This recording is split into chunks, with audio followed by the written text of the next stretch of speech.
Medina Sharma পেজে like comment नबी सारी दुनिया का है वो दुलारा नबी। हजरत রাবিয়া বসরি নাম শুনেছেন? যদিও তত্ত্বটা না দিলে হচ্ছে না, তাই দিচ্ছি আমার বক্তব্য অন্যদিকে। পয়গম্বর মুহাম্মদ রাসূলুল্লাহ সম্পর্কে বক্তব্য তথ্যটা একটুখানি দিচ্ছি এই জন্য, কারণ কবরের কথা এসেছে। তাই রাবিয়া বসরির জীবনীতে লেখা, এই রাবিয়া বসরি যখন ইন্তেকাল করলো, মারা গেল, কিছু আল্লাহওয়ালা মানুষ কবরের পাশে যে দাঁড়িয়ে বাহ্যিক চোখ দুটো বন্ধ করে অন্তরের চোখটা চালিয়ে কবরের ভিতরে নজর করছে, যাকে ইলমে লাদুন্নি বলা হয়, ইলমে মারিফাতি তত্ত্ব অবলম্বনকারী বলা হয়।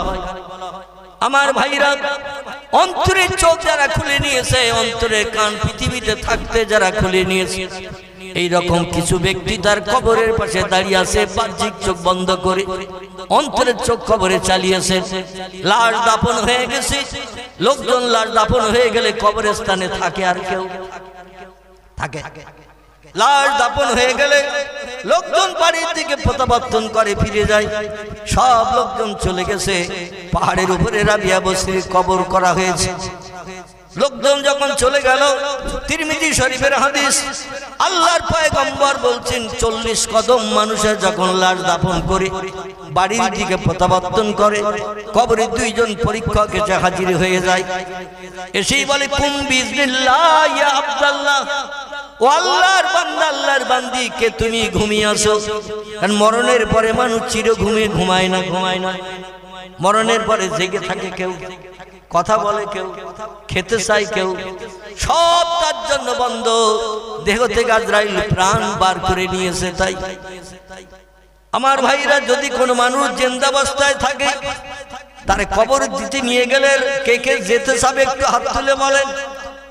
জিন্দাবস্থায় আসি, আমার কবরে দিতে যাচ্ছে অ্যাডভান্স 4 দিন আগে, যে তুমি তো মরে যাবে, কঠিন রোগে আক্রান্ত, মরে তো যাবে 7 দিন 6 দিন পরে, তো চলো 4 দিন আগে কবরে দিয়ে আসি। কে কে যেতে চান একটু হাত তোলেন তো দেখি। আল্লাহু আকবার। আমরা কেউ যেতে চাইব না, কারণ দুনিয়ার মোহমায়ায় পতিত হয়েছি, দুনিয়ার প্রেমে আসক্ত হয়েছি, বিবি বাচ্চার প্রেমে আমরা আসক্ত। এই জন্য এই দুনিয়ার জমিন আমরা কেউ ছাড়তে চাই না। আল্লাহ নবী বলছেন, ও দুনিয়ার মানুষ তোমরা শোনা, দুনিয়া জিফাতুন তলাবুহাল কেলাব, পৃথিবী হলো পচা গলা লাশ। যে দুনিয়ার প্রেমে পাগল হয়ে মত্ত হয়ে শয়তানের আদর্শ অনুকরণ করছো, এই দুনিয়া হলো পচা গলা লাশ। আরে আসক্তকারী হলো কুকুরের দল। কুকুরের নাকে পচা গন্ধ যদি লাগে, কুকুর কি ঘরের বারান্দার কাছে চুপ করে শুয়ে থাকবে? পচা গন্ধ যদি কুকুরের নাকে লাগে, ও তালাশ করবে কোন জায়গা থেকে মালের গন্ধ আসতেছে, ঠিক কি না? সেইখানে যাবে, ফ্রির মাল গপাগপ খেতে থাকবে। পচা গলা লাশ কুকুর যেমন খাওয়ার জন্য পাগল, দুনিয়াদারিতে যারা মত্ত হয়ে পরকাল ভুলে গেল, এরা কুকুরের ভাইরা ভাই হয়ে গেল। জোরে বলুন একটু নাউজুবিল্লাহ। আল্লাহ পৃথিবীর প্রেম আমাদের হৃদয় থেকে যেন কম কম করতে করতে একেবারে যাত্রা পরিমাণ করে দেন। দুনিয়ায় বেঁচে থাকলে থাকতে হবে পৃথিবীতে এতটুকু, এর বেশি চিন্তা ভাবনা আমাদের মগজে যেন আল্লাহ না দেন। জোরে বলুন একটু আমিন। পরীক্ষক কবরে এসে বলছেন, কুম বিজনিল্লাহ ইয়া আব্দুল্লাহ, ও আল্লাহর বান্দি, কবরে উঠে পড়ো, তোমার সারা জীবনের ফাইনাল পরীক্ষা নিতে এসেছি। রাবিয়ার দেহে আবার প্রাণ ভরে দেয়া হলো। আচ্ছা, একটা ছোট্ট প্রশ্ন আপনাদের কাছে করি, মরার পরে কবরে যখন কাপড়ের কাপড় পরিয়ে রেখে আসলো, বাঁশবাগানি কলার পাতা মাটি দিয়ে চাপা দিল, ওখানে আর কি জিন্দা হওয়া যাবে? জিন্দা হওয়া যাবে কি? আরে হ্যাঁ না যা একটা বলবেন তো, আমি অধম তো আছি। যদি ভুল তথ্য দেন সংশোধন করবে ইনশাল্লাহ, আর সঠিক দিলে আলহামদুলিল্লাহ। তাহলে মুখ বুঝিয়ে থাকলে হবে না, তথ্য পাওয়া যাবে না। এখন মরণের পরে কবরে রেখে আসলে আমরা জিন্দা হব না, ওইভাবে পচে গলে যাব? আলহামদুলিল্লাহ। সূরা কোরআনের সূরা বাকারা আল্লাহ তত্ত্ব কোট করছেন সুম্মা ইহুইকুম সুম্মা ইলাইহি তুরজাউন। তোমরা যত বড় হোমরা সোমরা হও না কেন, দেহ থেকে প্রাণ বার করার কারণে তোমরা অচল হয়ে গেছো। কবরে আবার যখন আপনজন রেখে আসবে, সুম্মা ইহুইকুম, তোমাদের আবার জিন্দা করা হবে। জোরে বলুন একটু আমিন। যে লোকটা বিশ্বাস করবে না সে লোকটি হলো বেঈমান। কি মান? সে লোকটি হলো বেঈমান, আর বেঈমানের ঠিকানা হলো জাহান্নাম। সরাসরি কথা। এই জন্য আল্লাহর কোরআনে আল্লাহ বলছেন সুম্মা ইহুইকুম, তোমাদের আবার জিন্দা করা হবে। জিন্দা করা হয়ে সারা জীবনের ফাইনাল পরীক্ষা নেওয়া হবে। 3টি প্রশ্ন উত্তর দিতে পারলে কিয়ামত পর্যন্ত শান্তিদাম জান্নাতের বাগানে থাকতে পারবে। 3টি প্রশ্নের উত্তর দিতে যদি না পারো, তাহলে যতদিন পশ্চিম আকাশে সূর্যোদয় না হবে ততদিন তোমার কবরটা জাহান্নামের একটা গর্ত হবে। দাউ দাউ করে গরম হাওয়া চলবে, দগ্ধ করবে, পিপাসায় কাতর হয়ে থাকতে হবে, চিল্লাতে হবে। দুনিয়ার চতুষ্পদ জন্তুরা কীট পতঙ্গরা বুঝতে পারে, মানুষের জিন জাতি আমরা বুঝতে পারি না। জোরে বলুন একটু আমিন। রাবিয়া যখন জিন্দা হয়ে গেল, পরীক্ষকদের এই পাওয়ার দেওয়া হয়েছে। কবরে আসলে যেই বলবে কুম বিজনিল্লাহ, সঙ্গে সঙ্গে ফেরেশতাদের এমন পাওয়ার, সঙ্গে সঙ্গে মরা মানুষ জিন্দা হয়ে কবরে ঠেলে উঠে বলবে। আমার ভাইরা, এই ঠেলে উঠে বসার পরে পরীক্ষকের এবার প্রশ্ন করছে মান রব্বুকা অমান নবীকা অমান দীনুকা। প্রতিদিন যে প্রশ্ন করে সেই প্রশ্ন রাবিয়ার কাছে শুরু করে দিয়েছে। রাবিয়া বলছেন মান আনতা মাসমুকা ইয়া কি, তোমরা কারা, তোমাদের নাম পরিচয় কি আগে বলো। আচ্ছা, দুনিয়ার কোন দেশের মানুষ পরীক্ষকেরা প্রশ্ন করতে আসলে এমনটা জিজ্ঞাসা কেউ করেছে?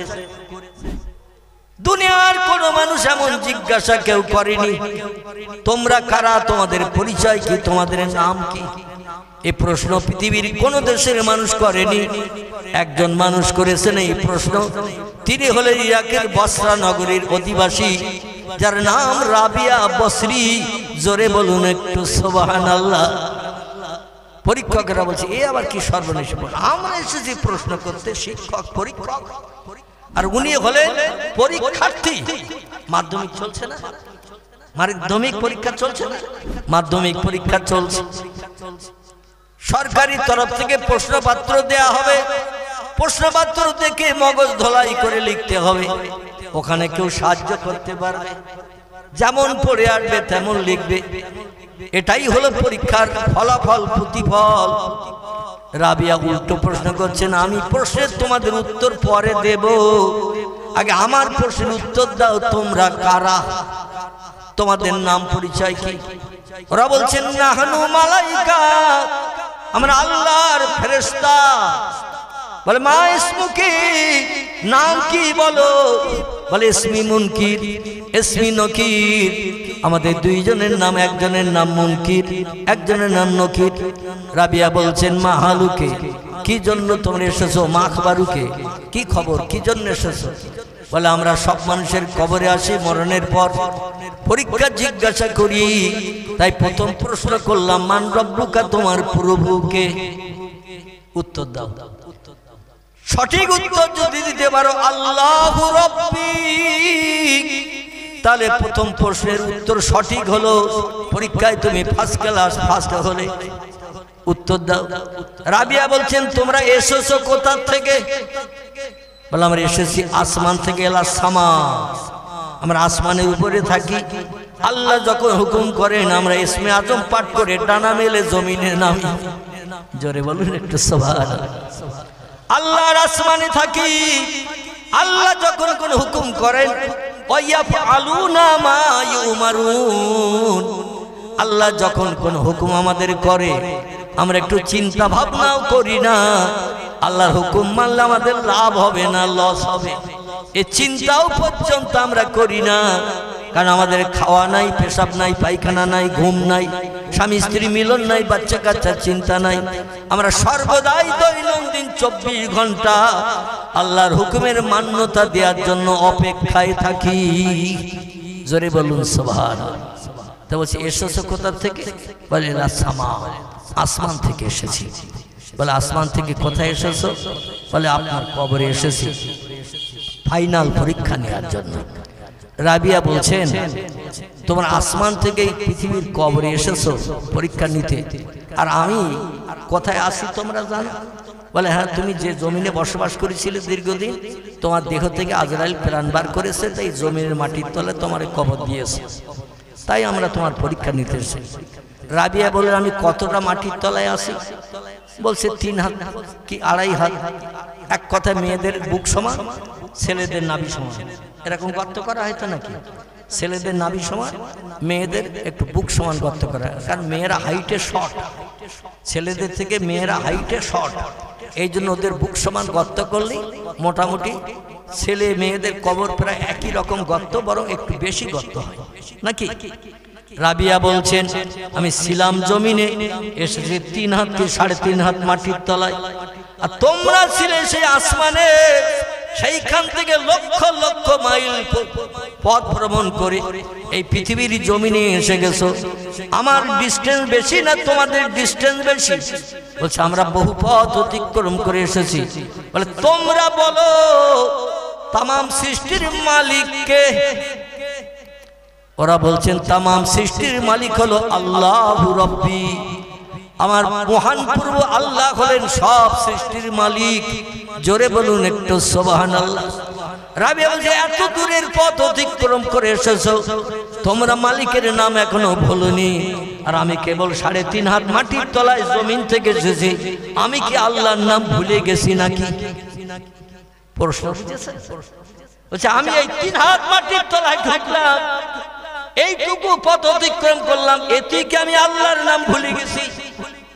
এ ফেরেশতারা, তোমরা একটু ডানা মেলে ইসমে আজম পাঠ করে উড়ে যাও। আমি উত্তর দিলে উত্তর আল্লাহর কাছে গ্রহণীয় হবে কিনা জানি না, বরং আমি আল্লাহর কাছ থেকে একটু শুনে এসো। জোরে বলা যাবে না একটু সুবহানাল্লাহ?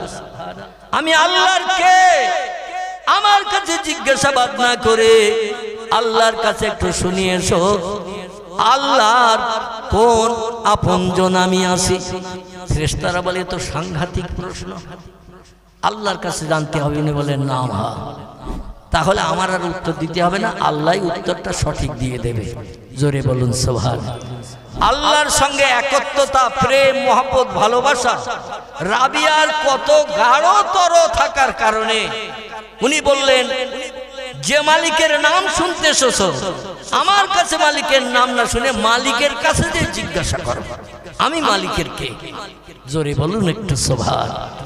ফেরেশতারা বলছে যুক্তিটা খারাপ না, এখানে আর কথা বলা সম্ভব হবে না, চল ইযহাব, বেরিয়ে চল। মাহবুদের দরবারে আমরা জিজ্ঞাসা করি যে বান্দির কবরে পাঠিয়েছো, বান্দি উল্টো প্রশ্ন ছুড়ে দিয়েছে। এখন আল্লাহ ওই বান্দিটার আপনি চেনেন নাকি?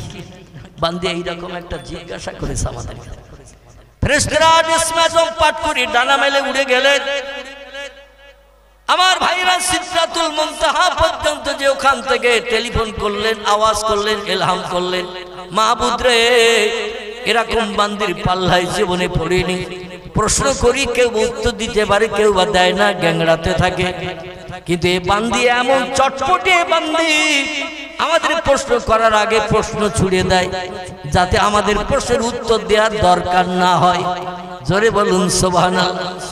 আপনার বান্দি জিজ্ঞাসাবাদ করতে আমাদের পাঠিয়ে দিয়েছেন, যে বান্দির কাছে আমাদের পরীক্ষা নিতে পাঠিয়েছেন, ওই বান্দিরে আপনি কি চেনেন নাকি?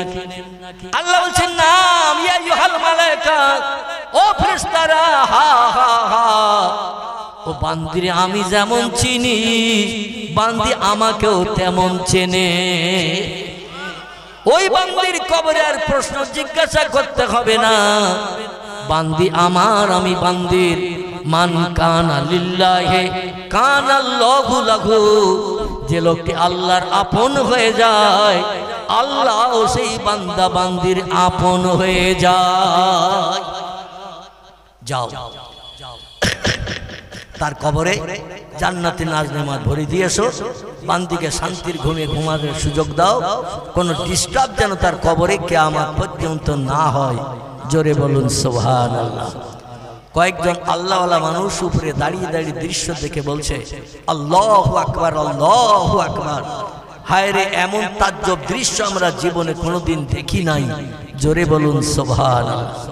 আল্লাহ যেন ওই রকম বান্দি, ওই রকম বান্দাদের তালিকায় আমাদের নামগুলো নথিভুক্ত করে নেন। সকলে বলুন আমিন। এই তালিকায় আমাদের নাম লিখতে গেলে পৃথিবীর সেরা মহামানবের জীবন আদর্শ আমাদের বাস্তব জীবনে রূপদান করে চলতে হবে না? হবে না? রাবিয়া কার জীবন আদর্শ বাস্তবে মেনেছিল? কথা বলেন। রাবিয়া কার জীবন আদর্শ মেনেছিল? আল্লাহর হুকুম মানা আর জীবন আদর্শ মানা হলো মুহাম্মাদুর রাসূলুল্লাহ। ঠিক বললাম না ভুল বললাম? তথ্যগুলো আগে বুঝবেন, তারপরে উত্তর দেবেন। আল্লাহর হুকুম মানতে হয় আর মুহাম্মদ রাসূলুল্লাহর আদর্শের অনুকরণ করতে হয়। এটা হলো আমাদের কর্তব্য। আল্লাহ পাক আল্লাহওয়ালা, আল্লাহ প্রেমিক, আল্লাহ ভক্ত মানুষদের জীবন আদর্শ আমাদের জীবনের সঙ্গে বাকি জিন্দগি মেনে চলার তৌফিক দান করুন। সকলে বলুন আমিন। আল্লাহ বলেন বিশ্ববাসী,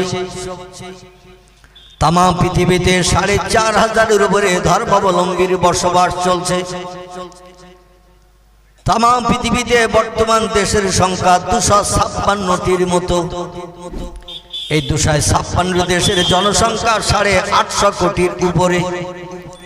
এই ৮৫০ কোটি মানুষের ভিতরে ধর্মের সংখ্যা চলছে ৪৫০০-এর উপরে।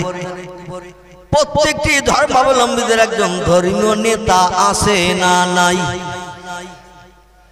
কম বেশি আমরা এই পশ্চিম বাংলার মানুষ কিছু ধর্মের নাম জানি এবং ধর্মীয় নেতারও নাম জানি। হিন্দু ভাইদের একজন ধর্মীয় নেতা আছে, নাম তার রামকৃষ্ণ পরমহংসদেব। বৌদ্ধদের একজন ধর্মীয় নেতা আছে, নাম তার গৌতম বুদ্ধ। ইহুদিদের একজন ধর্মীয় নেতা আছে, নাম তার মোজেস বা মুসা।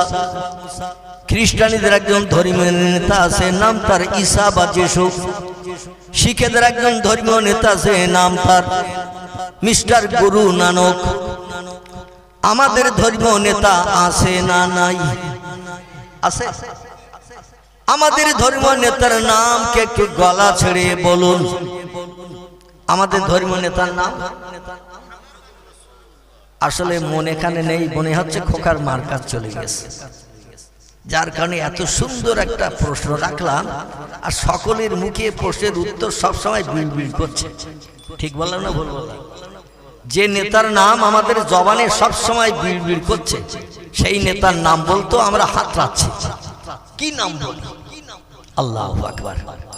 আল্লাহ বলছেন ওমা মুহাম্মাদুন ইল্লা রাসূলুন। মুহাম্মদ নামধারী একজন ব্যক্তিকে আমি রসুল করে, প্রফেট করে, মেসেঞ্জার করে, পথ প্রদর্শক করে, বার্তা বাহক হিসাবে দুনিয়ার শান্তি পরকালের মুক্তির দিশারি বানানোর জন্য একজন ব্যক্তিকে আমি সর্বশেষে পৃথিবীতে পাঠিয়েছি। অখাতামান নবিয়্যিন, আল্লাহ কোরআনে তথ্য কোট করেছেন তিনি হলেন পয়গম্বরদের শেষ, মহামানবদের শেষ, মেসেঞ্জারদের শেষ, পথ প্রদর্শকদের শেষ। কিয়ামত অবধি পশ্চিম দিকে সূর্য ওঠা পর্যন্ত আর কোন মহামানবের আবির্ভাব পৃথিবীতে হবে না। ইনি হলেন শেষ। নাম তার কোট করে দিলাম যাতে তোমাদের চিনতে, বুঝতে, মান্যতা দিতে সুবিধা হয়। ৩৫০০ মতান্তরে ৪৫০০ ধর্মাবলম্বীদের এই নেতাদের ভিতরে সেরা নেতাকে, আদর্শবান নেতাকে, এই পৃথিবীতে মহান মহাপুরুষ হিসাবে বিবেচিতকে সব নেতাদের পাশে থাকতে হবে। তাদের ২-১ মাসের জীবনাতি ইতিহাস একটু নাড়াচাড়া করতে হবে, তাদের সঙ্গে ঘুরতে হবে, বসতে হবে, খেতে হবে, ঘুমাতে হবে। তারপর একটা নেতা কেমন চেনা যাবে? ঠিক বললাম না ভুল বললাম? ২ দিন ৫ দিন কারো পাশে থাকলে তার প্রকৃত আদর্শ কোনোদিন চেনা যাবে না। ঠিক কি না? এই জন্য আল্লাহ বললেন চিনতে তোমাদের জীবন শেষ হয়ে যাবে। 4,500 ধর্মাবলম্বী নেতার ভিতরে কোন নেতাটা সেরা, কে শ্রেষ্ঠ মহামানব, কে সেরা আদর্শবান পুরুষ, এক এক করে যদি 2-1 মাস করে প্রত্যেক নেতার পিছনে সময় দাও, 87 বছরে বুড়ো হয়ে মারা যাবে। সব নেতার আদর্শ তুমি দেখার সুযোগ পাবে না, জানার সুযোগ পাবে না, যাচাই করার সুযোগ পাবে না। এই জন্য তোমাদের যাতে কষ্ট পরিশ্রম করতে না হয়, সেরা নেতাকে চিনতে যাতে সুবিধা হয়, এই জন্য আমার সত্য কোরআন, ওই কোরআনে তার নাম কোট করে দিলাম। আল্লাহ কোরআনে রামকৃষ্ণ পরমহংস দেবের নাম লেখেনি, বুদ্ধদেবের নাম লেখেনি, গুরু নানকের নাম লেখেনি, মহাবীরের নাম লেখেনি, আচার্য কেশবচন্দ্রের নাম লেখেনি, যিশু খ্রিস্টের নাম লেখেনি, মোজেসের নাম লিখেনি। আমার বাইরে আল্লাহর নাম লিখে দিয়েছেন একজন ব্যক্তির, তার নাম হলো মুহাম্মাদুর রাসূলুল্লাহ। জোরে বলুন একটু সুবহানাল্লাহ। ও বিশ্ববাসী, আমি মুহাম্মদ নামধারী একজন ব্যক্তিকে রসুল করে, প্রফেট করে, মহামানব করে, মেসেঞ্জার করে, পথ প্রদর্শক হিসাবে, বার্তাবাহক হিসাবে শান্তির বার্তা তোমাদের কাছে পৌঁছে দেওয়ার জন্য একজন ব্যক্তিকে পৃথিবীতে পাঠালাম। আরবি ভাষায় আমার কোরআনে তার নাম কোট করে দিলাম মুহাম্মাদুর রাসূলুল্লাহ। জোরে বলুন একটু সুবহানাল্লাহ।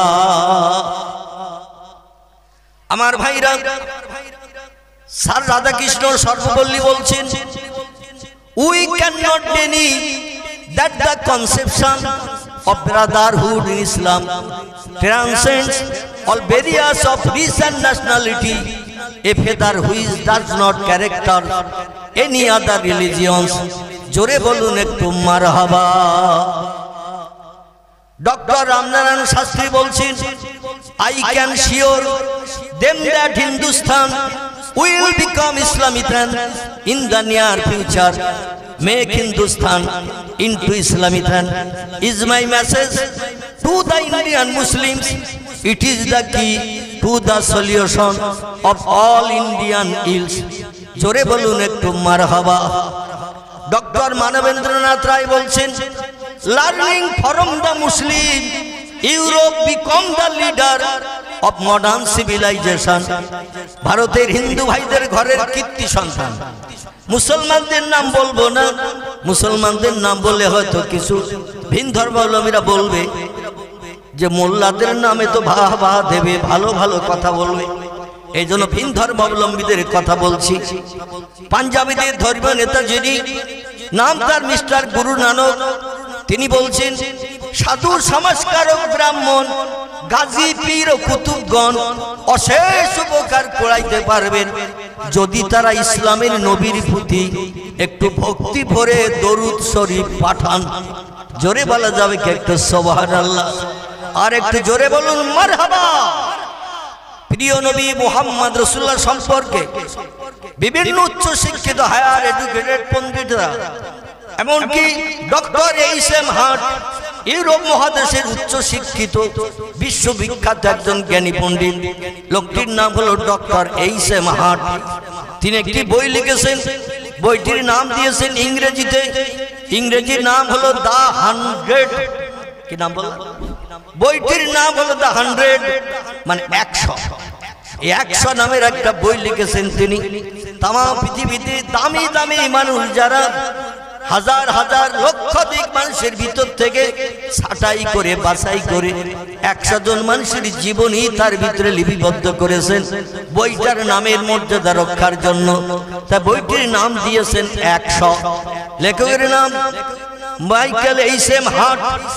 এই বইটি লিখে তিনি বললেন 100 মানুষের জীবনে লিখে বইটা সম্পূর্ণ করব। এই বইয়ের ভিতরে ভালো ভালো মানুষের জীবনে লিখব, মানুষ পড়ে তাজ্জব হয়ে যাবে কোন ব্যক্তি পৃথিবীতে কেমন ছিল। এখন বই শুরু করার সময় ধন্দে পড়ে গেলেন ডক্টর এইচ.এম. হার্ট। যিশুর জীবনী প্রথম লিখব না আমি মোজেসের জীবনী প্রথম লিখব, না রামকৃষ্ণ পরমহংসদেবের জীবনী প্রথম লিখব, না মহাবীরের জীবনী প্রথম লিখব, আচার্য কেশবচন্দ্রের জীবনী প্রথম লিখব, না গুরু নানকের জীবনী দিয়ে প্রথম বই স্টার্ট করব, এই চিন্তা ভাবনা নিয়ে শুরু করলেন দাড়ি পাল্লায় এক একজনের জীবন নিয়ে ওজন করা, যার পাওয়ার মর্যাদা সম্মান পৃথিবীতে অধিক, তার জীবনীটা দিয়ে প্রথম বইটা শুরু করলে বইয়ের মর্যাদা রক্ষা হবে, বইয়ের দাম রক্ষা হবে। এইভাবে প্রত্যেকটি ব্যক্তির জীবন নিয়ে দাড়ি পাল্লায় ওজন করতে শুরু করলেন। ওজন করতে করতে একজন ব্যক্তির দাড়ি পাল্লার মণিকাটাটা সব থেকে বেশি ঝুঁকে গেল। তিনি অন্য কেউ নয়, রামকৃষ্ণ পরমহংসদেব নয়, বুদ্ধদেব নয়, চৈতন্যদেব নয়, গুরু নানক নয়, মহাবীর নয়, আচার্য কেশবচন্দ্র নয়, মোজেস নয়, যিশু নয়, সক্রেটিস নয়, বালক ব্রহ্মচারী নয়। তিনি হলেন মক্কার জ্যোতি, মদিনার বাতি, আব্দুল্লাহ তা নয়, আমিনার নয়নের মনে। তার নামটাকে একটু জোরে বলে। আপনাদের নামের আওয়াজ আমার কানে খুব ভালো লাগেনি, আমি মনে করছিলাম আরো একটু উচ্চ আওয়াজ আমার কানে লাগবে। আচ্ছা, আজকে তাবারুক খারাপ আছে না ভালো আছে? হ্যাঁ, ভালো। তার তাবারুক যখন ভালো আছে, আওয়াজ তো সেই হিসেবে একটু ভালো হওয়া উচিত। নবীর নাম যদি বেহেশতের বাগানে আমরা বলতে কুণ্ঠাবোধ করি, কবরে পরীক্ষা গেছে বলবেন মান নবীও কা, এটা বলবে না, বলবে না। একটা মানুষ বলেন যে ওটা বলবে না, কবরে প্রশ্ন হবে কটা? তিনটে মাত্র। কটা? কোন হাদিস শরীফে এসেছে 5টি, তো অধিকাংশ বর্ণনাকারীরা লিখেছেন 3টি প্রশ্ন হবে। প্রথম প্রশ্ন হবে তোমার রবকে, প্রভুকে। এই প্রশ্নটা হবে না? মান রব্বুকা, তোমার প্রভুকে। এই প্রশ্ন প্রথম হবে না? হবে না। আচ্ছা, মাঝখানেরটা ছেড়ে এইবার 3 নম্বরে বলবে অমান দিনকা, মাঝখানেরটা বলবে। এরকমটা হবে তো নাকি? সেই খোদার কসম, 3টে প্রশ্ন। নবী, আম্বিয়া, ওলি, আউলিয়া। এই পৃথিবীতে আর নবী আসবে না, তবে ওলি আউলিয়া কিয়ামত পর্যন্ত আসবে। আমলে সলেহাকারী শহীদান যারা শহীদ হবে, সকলের কবরে এই 3টে প্রশ্ন করা হবে। বান্দা যদি আল্লাহ প্রেমিক হয়, আল্লাহ তরফ থেকে প্রশ্নের উত্তর দেয়া হবে, তার উত্তর দিতে হবে না। তাই প্রশ্ন থেকে রেহাই কেউ হবে না। 2 নম্বরের প্রশ্ন হলো অমান নবীও কা, তোমার নেতা নবী কে ছিল, কার নেতৃত্ব দুনিয়ায় ভালোবেসে মেনে চলেছিলে। এই প্রশ্ন যদি তারা করে, উত্তর লাগবে না লাগবে না? একটু কথা বলেন। উত্তর লাগবে। তা উত্তর যখন লাগবে, তখন নবীর নাম ছাড়া অন্য কোনো নাম বলা যাবে তো? বলা যাবে না। তাহলে আজকের একটু নবীর নামটা বললে আল্লাহ কবরে হয়তো ওই নামটা আমার কণ্ঠ দিয়ে আবার চালু করে দিতে পারে। ঠিক না ভুল? তাহলে যে নবী তাম পৃথিবীর হাজার হাজার মানুষের ভিতর থেকে সেরা মানুষ হিসাবে বিবেচিত হওয়ার কারণে ডক্টর এইচ.এম. হার্ট যার জীবনী দিয়ে প্রথম বই লেখা শুরু করলেন, তার নাম হলো আমাদের সাইয়্যিদুল আম্বিয়া, রাহমাতাল লিল আলামিন, খাতামান নবিয়্যিন, শাফিয়াল মুজনাবিন, রাহিতুল আশিকিন, মুরাদুল মুস্তাকিন, সিরাজুস সালিকিন, মিসবাহুল মুকাররাবিন, জাদ্দুল হাসান আল হুসাইন, আবিল কাসিম, যার মধুর নাম মুহাম্মাদুর রাসূলুল্লাহ। আমি আপনাদের কাছে কসম খেয়ে যাই, নবীর নাম যে লোকটি বিড়বিড় করে পড়বে, তার জন্য কিন্তু বিপদের আশঙ্কা আছে। এজন্য নবীর নাম একটু গলা ছেড়ে উচ্চ রবে পাঠ করব। এতে যদি আমাদের প্রাণও যায়, আমরা রাজি আছি না নাই? আলহামদুলিল্লাহ। আমাদের প্রাণও যদি দিতে হয়, তাতেও আমরা রাজি। কারণ বাঁচলে গাজী, মরলে আল্লাহু আকবার। শুধু বাঁচলে গাজী, মরলে শহীদ, এই কথাটাও আমরা এখনো শিখি নাই। আল্লাহু আকবার। মরলে শহীদ, আর দিনের জন্য, কোরআনের জন্য, ইসলামের জন্য লড়াই করে যদি বেঁচে যায়, আমরা গাজীর উপাধি পাবো। জোরে বলুন একটু সুবহানাল্লাহ। শহীদের মর্যাদা কি? শহীদের মর্যাদা হলো কোন ব্যক্তি কোরআনের জন্য, মসজিদের জন্য, মাদ্রাসার জন্য, ইসলামের জন্য মাথার টুপি, মুখের দাড়ি, গায়ের লম্বা জামা দেহে রাখতে যে যদি হিংসুক মার্কা কোনো মানুষের হাতে তার প্রাণ চলে যায়, লোকটি আল্লাহর দরবারে শহীদি মর্যাদা পাবে। কি মর্যাদা? শহীদি মর্যাদা পাবে। আর এই শহীদি মর্যাদাকারীদের প্রথম ফ্যাসিলিটি শুনুন, দুনিয়ার যত মানুষ মারা যাচ্ছে ওলি আউলিয়া গস কুতুব নকিব আবদাল শহীদ ছাড়া আর যত দলের মানুষ আছে আমলে সালেহাকারী নামাজি পরেজগার মুসল্লি ইমানদার মোমেন সবার মরণের পরে নতুন কাপড়ের কাপড় পরাতে হয়, ঠিক না ভুল? গোসল করিয়ে জীবনের শেষ কাপড়টা সেলাইবিহীন নতুন কাপড় পরাতে হয়। কিন্তু যারা আল্লাহর রাস্তায় নাম দেবে বলছেন আই ক্যান শিওর, আমি নিশ্চিত রূপে বলতে পারি দেম দ্যাট হিন্দুস্তান, এই ভারতবর্ষ হিন্দুস্তান উইল বিকাম ইসলামিতান, আবার একদিন ইসলামী রাষ্ট্রে পরিগণিত হবে। বিশ্ব নবীর জীবন আদর্শ সারা দেশের মানুষের জীবনের সঙ্গে প্রতিফলিত হবে। জোরে বলা যাবে কি একটু সুবহানাল্লাহ? ইন দ্য নিয়ার ফিউচার, সেদিন আর খুব বেশি বাকি নাই, সেদিন আর খুব বেশি বাকি নাই। অদূর ভবিষ্যতে খুব তাড়াতাড়ি এই ভারতবর্ষের জমিনে বিশ্ব নবী মুহাম্মদ রাসূলুল্লাহ জীবন আদর্শ মানুষের জীবন চরিত্রের ভিতরে প্রতিফলিত হবে। কারণ পৃথিবীতে যদি কোনো শ্রেষ্ঠ ধর্ম থাকে সে ধর্মটির নাম হলো ইসলাম। হিন্দু ধর্ম শ্রেষ্ঠ নয়, জৈন ধর্ম শ্রেষ্ঠ নয়, শিখ ধর্ম শ্রেষ্ঠ নয়, ইহুদি ধর্ম শ্রেষ্ঠ নয়, খ্রিস্টান ধর্ম শ্রেষ্ঠ নয়। কোল ভিল নাগা খাসা মুন্ডা আর্য অনার্য আদিবাসী সাঁওতালি থেকে শুরু করে যত ধর্ম পৃথিবীতে আছে আল্লাহ বললেন ইন্নাদ-দীনা ইনদাল্লাহিল ইসলাম। জোরে বলুন একটু আল্লাহু আকবার। আল্লাহ বলছেন বর্তমান একবিংশ শতাব্দীর যুগে ৪৫০০০ উপরে ধর্ম পৃথিবীতে বিদ্যমান। ধর্মীয় নিয়ম কানুন আইন কানুন মানুষ মেনে চলে, ধর্মীয় নেতার জীবন আদর্শ ফলো করে চলার চেষ্টা করে। কিন্তু শোনো, পৃথিবীতে আমি আল্লাহ আমার সত্য কোরআনে তথ্য কোট করে দিলাম, দুনিয়ায় যত ধর্ম আছে সমস্ত ধর্মের ভিতরে ইসলাম হলো আমার কাছে সব থেকে বেশি প্রিয় এবং পছন্দনীয়। জোরে বলুন একটু সুবহানাল্লাহ। আল্লাহর অফুরন্ত রহমত আমাদের কাঁদতে হয়নি, দুঃখ ভরা হৃদয় নিয়ে দোকানে হাত তুলে আল্লাহর কাছে দাবি করতে হয়নি। আল্লাহর দরবারে রাত জেগে জেগে তাহাজ্জুদের নামাজ আদায় করে কেঁদে কেঁদে চোখের পানিতে দাড়ি ভিজাতে হয়নি। আল্লাহ পাক পৃথিবীর সেরা নেতার উম্মত করে বিনা পরিশ্রমে বিনা কষ্টে বিনা কান্নায় সেই নবীজির আদর্শের অনুসরণ করে মুসলমান করে পাঠিয়েছেন। এজন্য আমরা সৌভাগ্যবান না দুর্ভাগ্যবান? একটু জোরে বলেন। আমরা হলাম সৌভাগ্যবান। আমার ভাইরা, সেই নবী মুহাম্মদ রাসূলুল্লাহ জীবন আদর্শ সম্পর্কে স্যার রাধাকৃষ্ণ সর্বপল্লী একটি তথ্য দিয়েছেন। তিনি বলছেন উই ক্যান নট ডেনি, আমরা এই কথা কোনোদিন অস্বীকার করতে পারি না, মিথ্যা বলে সম্বোধন করতে পারি না।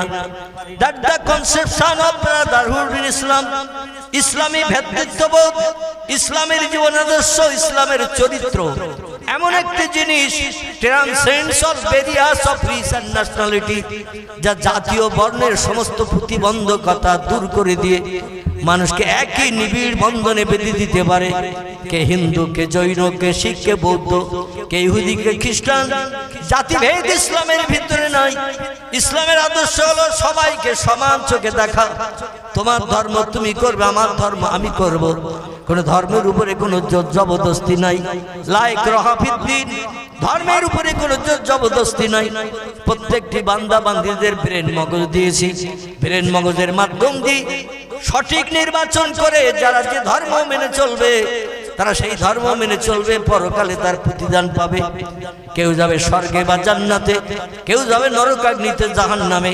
যারা যে কাজ করে যাবে, যেটা পছন্দ হবে তারা সেইটা মেনে চলবে। কোন ধর্মের উপরে কোনো অশান্তি জবরদস্তি চলবে না। এটা হলো ইসলামের আদর্শ। লা ইকরাহা ফিদ্দিন, ধর্মের উপরে কোনো জবরদস্তি নাই, কোনো বাড়াবাড়ি নাই। এটা হলো মুসলমানদের ধর্মের আদর্শ। জোরে বলুন একটু সুবহানাল্লাহ। এই জন্য স্যার রাধাকৃষ্ণ সর্বপল্লী বলছেন a feather which does not character any other religious. বর্তমান পৃথিবীতে ৪৫০০০ উপরে ধর্ম বিদ্যমান। কিন্তু অধিকাংশ ধর্ম নিয়ে রিসার্চ করে গবেষণা করি আমি স্যার রাধাকৃষ্ণ সর্বপল্লী দেখেছি ইসলামের সমতুল্য আদর্শ, ইসলামের সমতুল্য চরিত্র, এনি আদার রিলিজিয়ন্স পৃথিবীর আর কোনো ধর্মের ভিতরে খুঁজলে পাওয়া যাবে না। ইসলাম হলো সোনায় সোহাগা সাদা কাপড় মার্কা, এই কাপড়ের গায়ে কোনো কলঙ্কের দাগ নাই। জোরে বলুন একটু সুবহানাল্লাহ।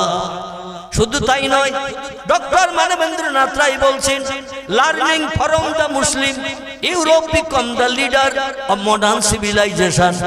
ও বিশ্ববাসী তোমরা শোনো, আমি অক্সফোর্ড বিশ্ববিদ্যালয় থেকে এমএ ফার্স্ট ক্লাস ডিগ্রি নিয়ে ভারতের কীর্তি সন্তান ভারতে ফিরে এসেছি। ভারতের রেকর্ড বুকে আমার নামটা লিপিবদ্ধ হয়েছে উচ্চ শিক্ষিতের তালিকায়। আমি একটি তথ্য জনগণকে না দিয়ে আর পাচ্ছি না। আমার মেমোরির মাধ্যম দিয়ে যে জ্ঞান অর্জন করেছি, সেই জ্ঞানের মাধ্যম দিয়ে আমি যাচাই করে যেটা দেখেছি জনগণকে সেটা আমি জানাতে উদ্যত হয়েছি। লার্নিং ফ্রম দ্য মুসলিম, মুসলমানদের শিক্ষার প্রভাবে, মুসলমানদের জ্ঞানের প্রভাবে Europe become the leader. Europe মহাদেশ বর্তমান একবিংশ শতাব্দীর যুগে নেতৃত্বের আসনে অধিষ্ঠিত হয়েছেন।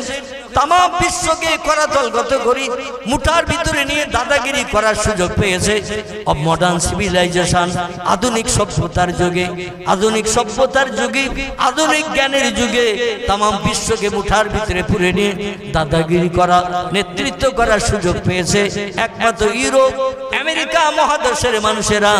মুসলমানদের শিক্ষা যদি সৌদি আরব থেকে আমেরিকায় না যেত, ইউরোপ মহাদেশে যদি না যেত, ওরা কোনোদিন দাদাগিরি করার সুযোগ পেত না। জোরে বলুন একটু মারহাবা, নারায়ে তাকবীর। উনি বললেন মুসলমানদের শিক্ষা ইউরোপ মহাদেশ আসার কারণে শিল্প বিপ্লব তৈরি হয়েছে, মিল কলকারখানা তৈরি হয়েছে, যন্ত্রপাতির পাঠশালা বানানোর সুযোগ হয়েছে। একমাত্র কোরআনের জ্ঞান আর পয়গম্বর মুহাম্মদ রাসূলুল্লাহর জ্ঞান। মুসলমানদের জ্ঞান হলো দুটি বিষয়, খুব ভালো করে শুনুন। মুসলমানদের জ্ঞান হলো দুটি বিষয়ের উপরে, একটির নাম হলো আল কোরআন, একটির নাম হলো আল হাদিস। কোরআন হলো আল্লাহর বাণী, হাদিস হলো পয়গম্বরের বাণী। এই দুটি কিতাবে কিয়ামত পর্যন্ত মানুষের যা কিছু সমস্যা দেখা দেবে, যা কিছু প্রয়োজন হবে, দরকার হবে, কুড অফ কমপ্লিট করে আল্লাহ পাক কোরআনের ভিতরে ভরে দিয়েছেন। নতুন কোনো পুস্তকের প্রয়োজন হবে না। পয়গম্বর মুহাম্মদ রাসূলুল্লাহ জবানি ছাড়া নতুন কোনো হাদিসের কিতাবের সংকলন করার দরকার হবে না। এই দুটি কিয়ামত পর্যন্ত মানুষের জন্য যথেষ্ট।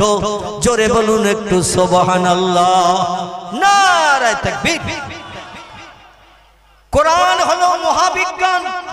এই পৃথিবীতে যখন কোরআন আসেনি, পৃথিবীর কোন দেশের বিজ্ঞানীরা কোনো মিল কলকারখানা বানাতে পারেনি, যন্ত্রপাতি মেশিনাদি বানাতে পারেনি, গাড়ি ঘোড়া কিছুই বানাতে পারেনি।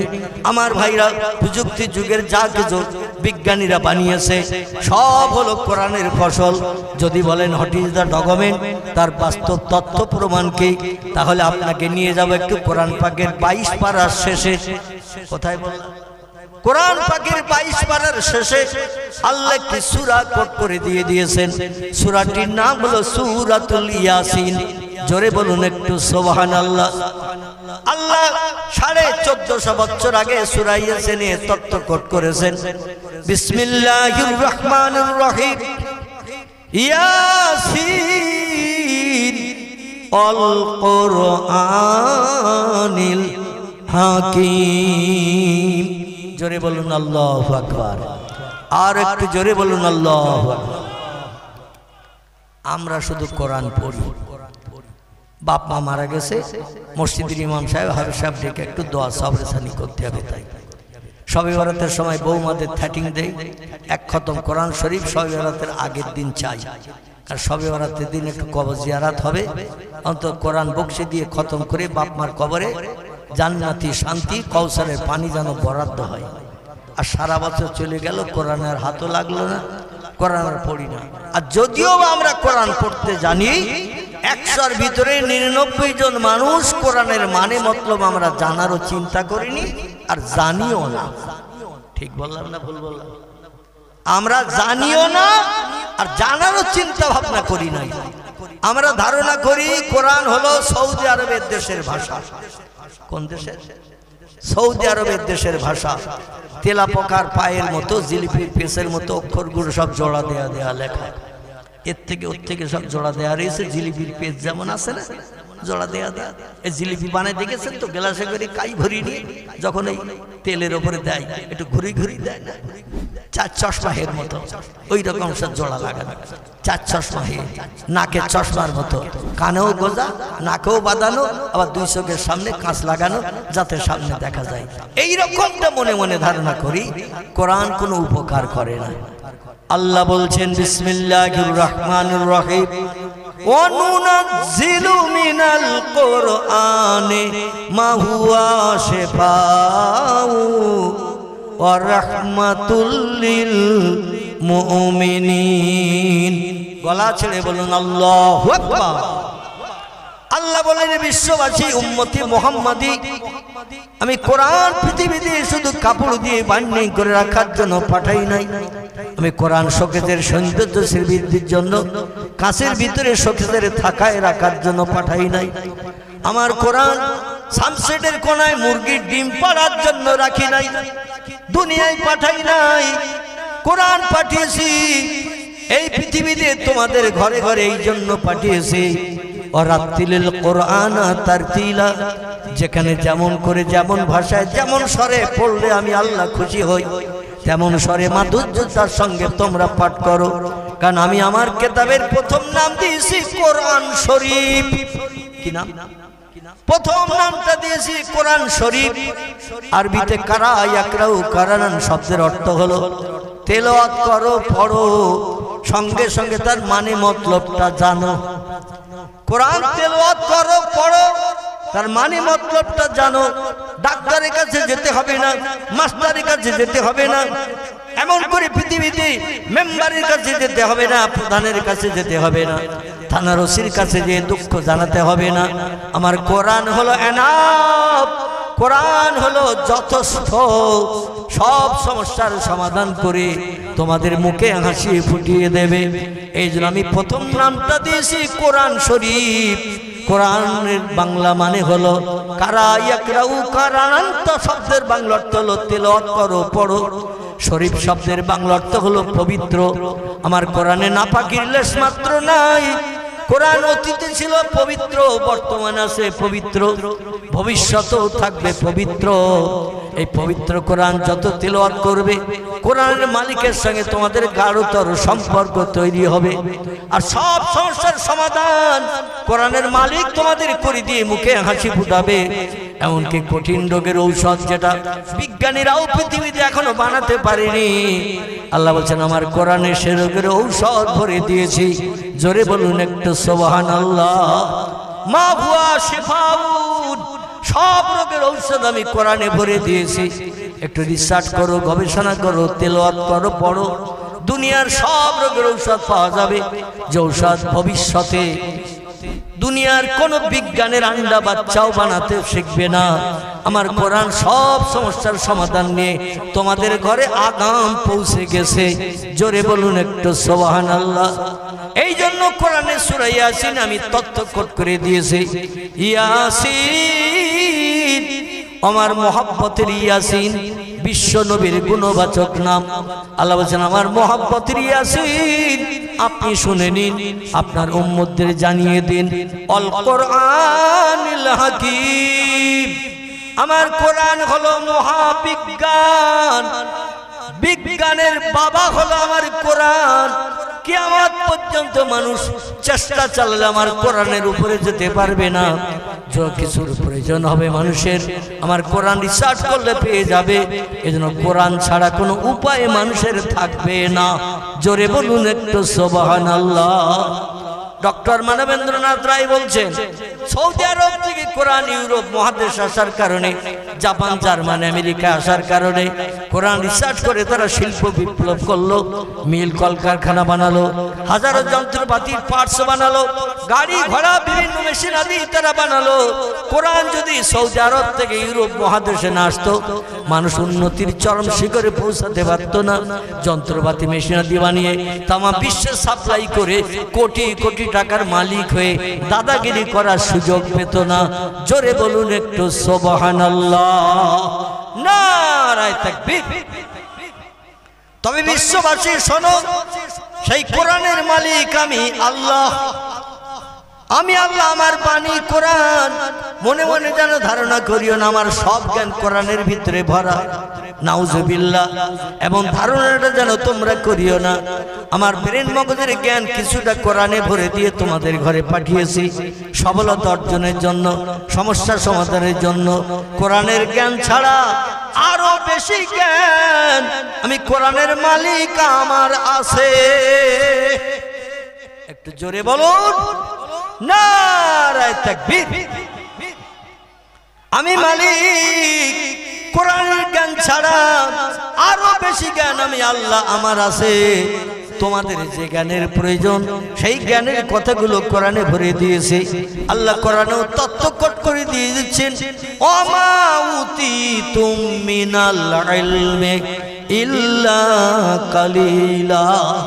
ও বিশ্ববাসী তোমরা শুনে নাও, রিসার্চ করে গবেষণা করে যত মিল কলকারখানা বানিয়েছো, যন্ত্রপাতি বানিয়েছো, পাটসাদি বানিয়েছো, গাড়ি বাড়ি বানিয়েছো, এমন করে এরোপ্লেন বানিয়েছো, রকেট বানিয়েছো, স্কুটকিন বানিয়েছো, হেলিকপ্টার বানিয়েছো, পাতাল রেল বানিয়েছো, সাগরের পানিতে চলার জন্য জলজাহাজ বানিয়েছো, যা কিছু বানিয়েছো সব আমার কোরআনের ফসল।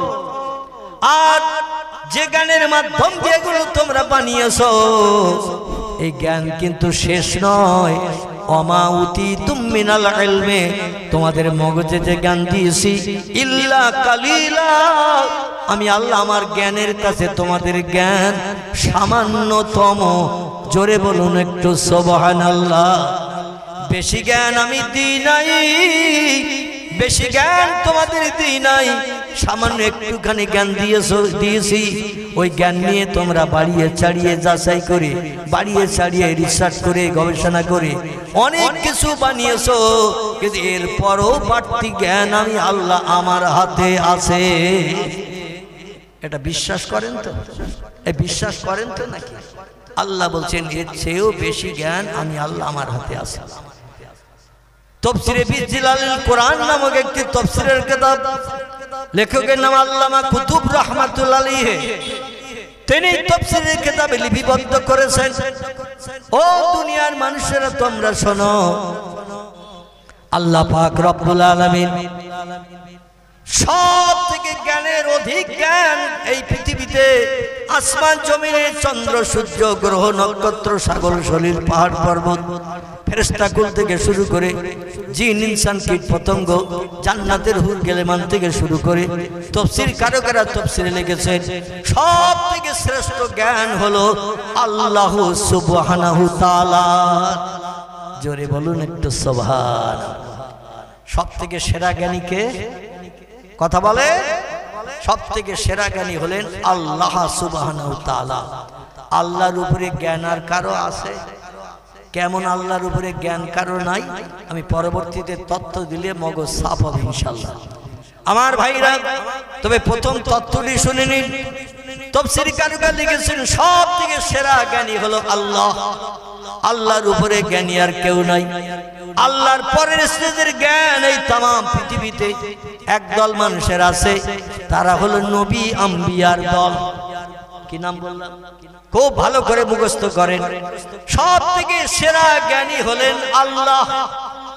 দুই নম্বরে আল্লাহর পরের জ্ঞানী হলেন নবী আম্বিয়ার দলেরা। তিন নম্বরের জ্ঞানী হলো নবীদের সঙ্গী সাথী যারা ছিল, যাদের আরবি ভাষায় বলা হয় সাহাবীরা। কি বলা হয়? সাহাবীরা।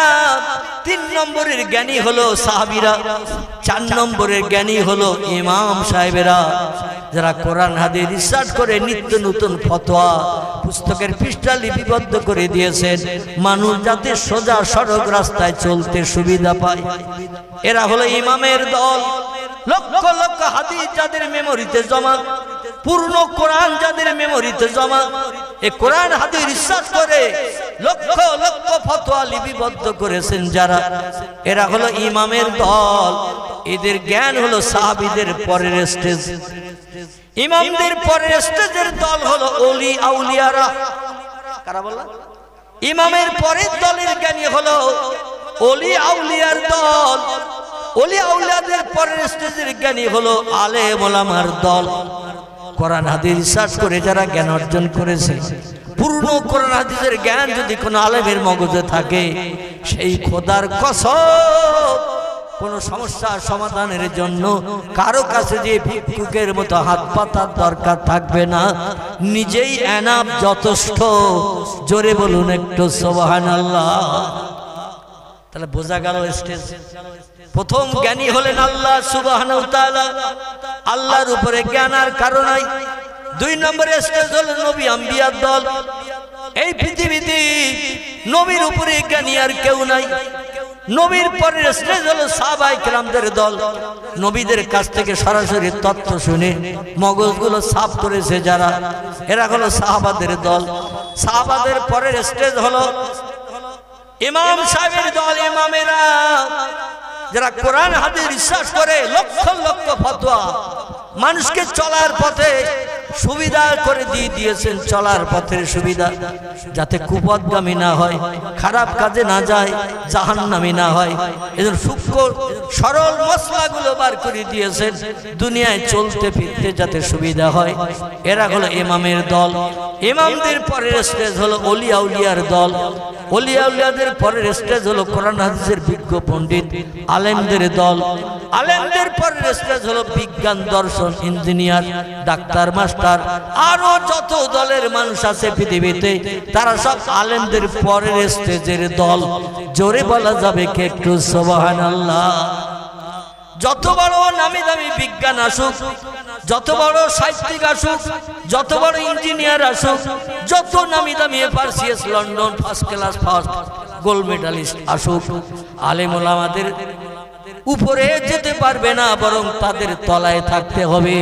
কারণ আলেম ওলামারা যে জ্ঞানগুলো কোরআন হাদিস রিসার্চ করে পেয়েছেন, এই জ্ঞানের নাম নিশানা লেশমাত্র বিজ্ঞানীদের নাই, ইঞ্জিনিয়ারদের নাই, ডাক্তারদের নাই, মাস্টারদের নাই, ভূতত্ত্ববিদদের নাই, ঐতিহাসিকদের নাই। এই জ্ঞানগুলো আল্লাহ আলেমদের দান করেছেন। জোরে বলুন একটু সুবহানাল্লাহ। যদি বলেন হোয়াট ইজ দ্য ডকুমেন্ট, হুজুর বিষয় বুঝলাম না, তাহলে খোলসা করে বুঝিয়ে দিন।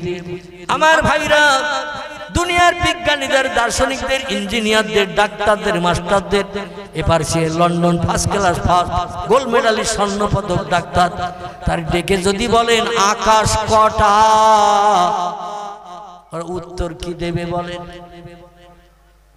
কি? আল্লাহু আকবার। যদি জিজ্ঞাসা করেন ও নামি দামি first class first gold medallist, স্বর্ণ পদক, সঠিক তত্ত্ব দাও, আকাশ কটা? কারো বা জবান বন্ধ হয়ে যাবে এতে কাফের নিয়তের মতো। কেউ বললে দেখতে পাচ্ছি ওই যে উপরে। যদি বলে উপরে কি, ওরা বলবে এক কথায় উপরে মহাশূন্য। আকাশ বলতে বিজ্ঞানীরা বলছে কিছু নাই।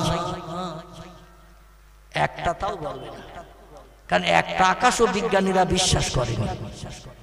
তাম পৃথিবীর সব দেশের বিজ্ঞানীরা একমত, আকাশ বলতে কিচ্ছু নাই, মহাশূন্য ফাঁকা, কোটি কোটি মাইল পথ। এই মহাশূন্য ফাঁকা, তাই দুনিয়ার জমিন থেকে বহু দূরের দিকে যখন নজর করে তাকাই, একটা কালার নজরে আসে, সেটা হলো ব্লু, নীলবর্ণ। বলছে ও নীলবর্ণটা আকাশ নয়, ওটা হলো ফাঁকা জায়গা। আল্লাহর কোরআনে সূরা বাকারা আল্লাহ বলছেন সব থেকে সেরা জ্ঞানী আমি, আমার পরের জ্ঞানী হলো পয়গম্বরের দল। এইখানে তার বাস্তব প্রমাণ শোনো। হুয়াল্লাযী খালাকা সাবআ সামাওয়াতিন তিবাকা মা তারা ইলা খালকির রহমান মিন তাফাউত ফারজিল বাসার হাল তারা মিন ফুতুর। আল্লাহ কোরআনে সূরা বাকারায় তথ্যকট করে দিয়েছে, আমি মাঝে মাঝে ফাঁকা দিয়ে দিয়ে আকাশ বানিয়েছি 7টি। কটি? দুনিয়ার বিশ্ববিখ্যাত বিজ্ঞানীরা, ইঞ্জিনিয়ারেরা, ডাক্তারেরা, মাস্টারেরা একমত, মহাশূন্য ফাঁকা, আকাশ বলতে কিচ্ছু নাই। আল্লাহ বলছেন তোমাদের থেকে জ্ঞান আমার কম নাই বরং বেশি, আর যা কিছু দেখছো সব বানিয়েছি আমি। এই জন্য কোনটা কোথায় কিভাবে রেখেছি সে তত্ত্ব কোরআনে ভরে দিয়েছি আমি। আমার কোরআনের তত্ত্ব বিশ্বাস করো, তাহলে পাক্কা ইমানদার হিসাবে সাব্যস্ত হবে। আর যদি কোরআনের কথাকে অ্যাভয়েড করো, ঠিকানা হবে নরকাগ্নি, অনল অগ্নিকুণ্ড, জাহান্নাম। জোরে বলুন একটু সুবহানাল্লাহ। আমার ভাইর আল্লাহ বলছেন আমি আকাশ বানিয়েছি 7টি, তবে গায়ে গায়ে নয়। ব্যাখ্যাকারীরা তাফসীরের কিতাবে লিখেছেন এই পৃথিবীর জমিন থেকে নীল আকাশ যতটা ফাঁকা, এক একটা আকাশ ততটা পুরু, তার উপরে আবার ততটা ফাঁকা, তার উপরে আবার একটা আকাশ, সে আকাশটা আবার ততটা পুরু। এইভাবে ফাঁকা আছে মহাশূন্য 7টি, আকাশ আছে 7টি, এক একটা আকাশ ওই রকম মহাশূন্যের মতো পুরু। জোরে বলুন সুবহানাল্লাহ। আমার সৃষ্টির ভিতরে কোনো অসামঞ্জস্য দেখেছো তোমরা? মা তারা ইলা খালকির রহমান, তোমাদের প্রভু যেগুলো বানিয়ে তোমাদের চোখে দেখিয়েছে, এই সৃষ্টির ভিতরে কোনো অসামঞ্জস্য, কোনো অনৈপুণ্য দেখেছো? জীবনে কোনোদিন দেখতে পাবে না। বরং যা কিছু বানিয়েছি অতীত থেকে ভবিষ্যৎ সব সময় একই থাকবে। জোরে বলুন একটু সুবহানাল্লাহ, আর একটু জোরে বলুন সুবহানাল্লাহ। আল্লাহ বলছেন ও বান্দারা, তোমরা পৃথিবীর দৃশ্য দেখে যা কিছু তথ্য মানুষের মগজে ঢোকাও, অধিকাংশ তথ্যগুলো সব মিথ্যায় ভরা। আর কোরআনের একটা তথ্য মিথ্যা বিশ্বাস করলে বিজ্ঞানীর পরিকল্পনায় তোমরা হয়ে যাবে বেঈমান, ঠিকানা হবে জাহান্নাম। আল্লাহ নবী যে হাদিস শরীফে জানিয়েছেন, বাদিরু বিল আমালি ফিতানান কাকিতাইল লাইলি মুসলিমুন ওয়া ইসবিহুর রাজুলু মুমিনান ওয়া ইমসি কাফিরান ওয়া ইমসি মুমিনান ওয়া ইসবিহু কাফিরান ওয়া ইয়াবু দীনাহু বিআরাদিন মিনাদ দুনিয়া, রাওয়াহু মুসলিম। জোরে বলুন একটু আল্লাহু আকবার। খুব সংক্ষেপ করে বলি, আল্লাহ নবী বলছেন আগামী ভবিষ্যৎ প্রজন্ম এই পৃথিবী যখন শেষ পর্যায়ে চলে যাবে, মানুষের আমলগুলো সব হিংসা বিদ্বেষ মারামারি কাটাকাটি অশান্তিতে ভরে যাবে। দিনের বেলা মানুষ রাস্তায় চলবে রাতের মতো, রাতের বেলা চলবে ঘন ঘটা অন্ধকার, অমাবস্যা রাতের মতো। কোনটা ন্যায় কোনটা অন্যায়, কোনটা ভালো কোনটা মন্দ, কোনটা সত্য কোনটা মিথ্যা, এ যাচাই মানুষ সেদিন করার সময় পাবে না। সেদিন এমন একটা পর্যায়ে আমার উম্মতরা পতিত হবে,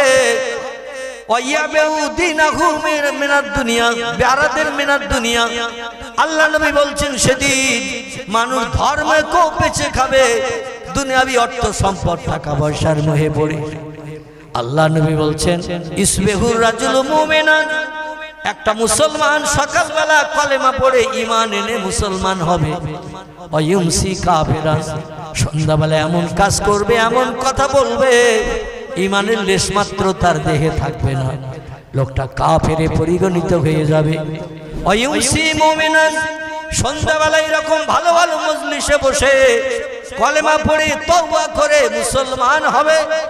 ওয়াইসবিহু কাফিরান, সকালবেলা ঘুম থেকে উঠে জবানে এমন কথা বলবে এমন মন্তব্য করবে ঈমান হাওয়ায় উড়ে বেরিয়ে যাবে, লোকটা কাফের হিসাবে বিবেচিত হবে।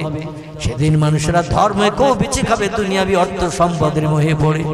সেদিনটা আমার উম্মতের জন্য সামনে আসছে। জোরে বলুন একটু নাউজুবিল্লাহ। আমার ভাইরা, আমরা কেমন বেঈমান বর্তমানে একবিংশ শতাব্দীর যুগে বঞ্চি, গোটা দুটো একটা তথ্য আপনাদের কাছে পরিবেশন করি, বুঝতে সুবিধা হবে ইনশাআল্লাহ। একটু মহব্বতের সঙ্গে কলেমার জিকির, লা ইলাহা ইল্লাল্লাহ, লা ইলাহা, লা ইলাহা ইল্লাল্লাহ মুহাম্মাদুর রাসূলুল্লাহ। কলেমা সঙ্গের সাথী, কলেমা সঙ্গের সাথী, কলেমা হবে গোরের বাতি, তাই পড়ো কলেমা দিবারাতি, কলেমা ছাড়া নাই কো গতি, বলো লা ইলাহা ইল্লাল্লাহ, লা ইলাহা, লা ইলাহা ইল্লাল্লাহ মুহাম্মাদুর রাসূলুল্লাহ। বিজ্ঞানীরা হাজারো ডিগ্রি অর্জন করলো, হাজারো জ্ঞানে জ্ঞানান্বিত হলো, বাংলা, ইংরাজি, উর্দু, হিন্দি, ফার্সি, নাগরি, ফলি, গুজরাটি, মারাঠি, কোল, ভিল, নাগা, খাসা, মুন্ডা জাতিদের ভাষা আলাদা। সব ভাষা তুমি রপ্ত করতে শিখলো, তোমার জ্ঞান কোরআন হাদিসের বিজ্ঞ পণ্ডিতদের থেকে কম। জোরে বলুন সুবহানাল্লাহ। কেন কম? আসুন এবার আপনাদের নিয়ে চলে যায় একটু কোরআন শরীফের 27 পারায়। কোথায়? কোরআন পাকের 27 পারায় চলুন একটু যাই। এই 27 পারা আল্লাহ একটি সূরা কোট করেছেন 1450 বছর আগে। সূরাটির নাম হলো সূরাতুর রহমান। কি নাম বললাম? সূরায়ে রহমান। আর রহমানু আল্লামাল কোরআন, খলাকাল ইনসান, আল্লামাহুল বায়ান, আশ-শামসু ওয়াল কামারু বিহুসবান, ওয়ান-নাজমু ওয়াশ-শাজারু ইয়াসজুদান। জোরে বলুন আল্লাহু আকবার। যেটা পড়লাম আছে না নাই? এই যে আয়াত পড়লাম কোরআনে আছে না নাই? না আমার দাদা দাদা বলেছে তাই পড়েছি, আমার দাদিমা বলেছে তাই মুখস্থ করেছি। কোরআন শরীফে সূরা রহমান যে কোনো জায়গা থেকে কোরআন আলগা করবেন, এর তথ্যটা আছে না নাই? আছে। কিন্তু দুর্ভাগ্য, বর্তমান প্রযুক্তি যুগের জ্ঞানের যুগে নবী বলছেন সকালে কলেমা পড়ে তওবা পড়ে ঈমান আলা হবে, সন্ধ্যাবেলা এমন কথা বলবে, এমন কাজ করবে, সে বেঈমান হয়ে যাবে। সন্ধ্যাবেলা ভালো ভালো মজলিসে বসবে, তওবা পড়বে, কলেমা পড়বে, ঈমান আলা হবে, সকালবেলা ঘুম থেকে উঠবে, সঙ্গে সঙ্গে লোকটা এমন কথা বলবে, এমন কাজ করবে, সে বেঈমান হয়ে যাবে। আর বেঈমানের ঠিকানা হলো জাহান্নাম। এতে কারো সন্দেহ আছে? আছে কারো? নাই। আল্লাহু আকবার। আল্লাহ সূরা রহমানের প্রথম রুকুর ভিতরে তত্ত্ব কোট করে দিয়ে বলছেন ওয়াশ-শামসু ওয়াল কামারু বিহুসবান। খুব ভালো করে শুনুন। আল্লাহ কোরআনে বলছেন চন্দ্র আর সূর্য হলো ঘূর্ণয়মান। ওয়াশ-শামসু ওয়াল কামারু বিহুসবান, চন্দ্র আর সূর্য হলো ঘূর্ণয়মান। বর্তমান পৃথিবীতে 256টির মতো দেশ বিদ্যমান। সব দেশে বিজ্ঞানীদের লেখা পুস্তক আদি ছেলে মেয়েদের পড়ানো হয়। দুনিয়ার অধিকাংশ দেশের ভূগোল বইতে লেখা হয়েছে পৃথিবী লাট্টুর মতো ঘুরছে, চন্দ্র সূর্য স্থির। আমি আপনি যদি ভূগোল বই পড়ে ওই বিশ্বাসটা হৃদয়ে স্থাপন করি, সেই খোদার কসম সঙ্গে সঙ্গে আমাকে বেঈমান ছাড়া আর কিছু বলে ডাকা হবে না। আল্লাহর তরফ থেকে ডাকা হবে বেঈমানের দল। সত্য কোরআন পাঠানো সত্য, আমার কোরআনকে অ্যাভয়েড করলি, কোরআনকে পিছনে ফেলে দিলি, কোরআনকে পায়ের তলায় মারিয়ে দিয়ে দুনিয়ার কম জ্ঞানীদের তত্ত্ব নিয়ে বিশ্বাস করে আমার কোরআনকে দূরে ছুড়ে দিয়ে দিলি। ও বান্দা বান্দিরা, তোদের ঠিকানা হবে অনলগ্নি কুণ্ড জাহান্নাম। অহম ফিহা খালিদুন, যুগ যুগ ধরে সেখানে দগ্ধ হতে হবে, ফুটতে হবে। লা ইয়ামুতু ওয়ালা ইয়াখরুজ ফিহা, মরণ জাহান্নামের আগুনে পুড়লে কোনোদিন কারো হবে না। কোনো বন্ধু এসে বাইরে বার করে আপনার মুখে হাসি ফুটাবে না। আমার ভাইরা, জনম জনম ধরে কোটি কোটি বছর ধরে সেখানে দগ্ধ হতে হবে। দগ্ধের কোনো শেষ সীমা নাই। জোরে বলুন একটু নাউজুবিল্লাহ। আল্লাহ বলছেন চন্দ্র আর সূর্য হলো ঘূর্ণয়মান, পৃথিবী হলো স্থির। অল জিবালু আওতাদান। আল্লাহ কোরআনে সূরায় কোট করে দিয়েছেন পৃথিবীকে আমি স্থির করে রাখার জন্য ঘোড়া তো দূরে থাক, লাট্টুর মতো পনপন করে পৃথিবী ঘুরছে, এটা বিজ্ঞানীদের ধারণা তত্ত্ব ভূগোল বইতে। কিন্তু আল্লাহ বলছেন পৃথিবী যাতে না নড়ে, চিৎকার না হয়, এই জন্য আমি পাহাড়গুলোকে দিয়ে পেরেক ছেঁটে রেখে দিয়েছি। দুটো তক্তা উপরে করে দিয়ে যদি 4 ইঞ্চি পেরেক গোটা 4 মারা হয়, একটা তক্তা টানলে আর একটা আসবে না, আসবে না। কথা বলে যখন একটা তক্তা টানা হবে, তলায় যে আরেকখান আছে 1 ইঞ্চি, দুটো তক্তা 2 ইঞ্চি পুরু, এই 2 ইঞ্চি পুরু তক্তায় যদি 4 ইঞ্চি পেরেক ছাটা হয় গোটা 4, একটা তক্তা টানলে আর একটা আসবে না, ও থাকবে চুপ করে। একজন ভাই আগে বলেছে আসবে না, আসলে বসে আছে এখানে, মন রয়েছে বাড়িতে, যার কারণে প্রশ্নের উত্তর না বুঝলে কিন্তু সঠিক দেওয়া সম্ভব হবে না। 4 ইঞ্চি পেরেক যদি গোটা 5 2 ইঞ্চি তক্তার উপরে মারা হয়, এফোর্ড ওপর করে দেওয়া হয়, একটা টানলে আর একটা তক্তা আসবে না, আসবে না, আসবে। কারণ দুটো একসঙ্গে পেরেক মেরে অ্যাডজাস্ট করা হয়েছে, অ্যাটাচ করা হয়েছে। আল্লাহ বলছেন শোনো, দুনিয়া ঘোরা তো দূরে থাক, নড়াচড়া করা তো দূরে থাক, তবে আমি আল্লাহ যখন জমিনের তলায় ভূকম্পন সৃষ্টি করি, তখন পৃথিবীর জমিন থরথর করে কাঁপে, পৃথিবীর জমিন তখন একটু চিৎকার হয়। যেমন 2004 সালের সুনামি হয়েছিল, আপনারা অনেকে দেখেছিলেন, খবরের কাগজে পড়েছিলেন। 2004 সালের সুনামি, পৃথিবীর 13টা দেশে সাগরের পানি উতলিয়ে এসেছিল, মানুষ মারা গিয়েছিল 4.5 লক্ষের উপরে। কতটা? 4.5 লক্ষের উপরে মানুষ পানির তলায় নাকানি সুবানি খেয়ে মরে গিয়েছিল। পানি জমিনের উপরে এসে উঁচু হয়েছিল 55 ফুট। কত? আচ্ছা, একতলা ঘর কত উঁচু বলে? একটা তত্ত্ব দেন, 1 ফুট কম বেশি হবে তো? আমার ভাই বলছেন 30 ফুট, তো 30 ফুট কি একতলা ঘর হয়? 10-12 ফুট। এটা সঠিক কিনা? 1 ফুট কম বেশি হতে পারে।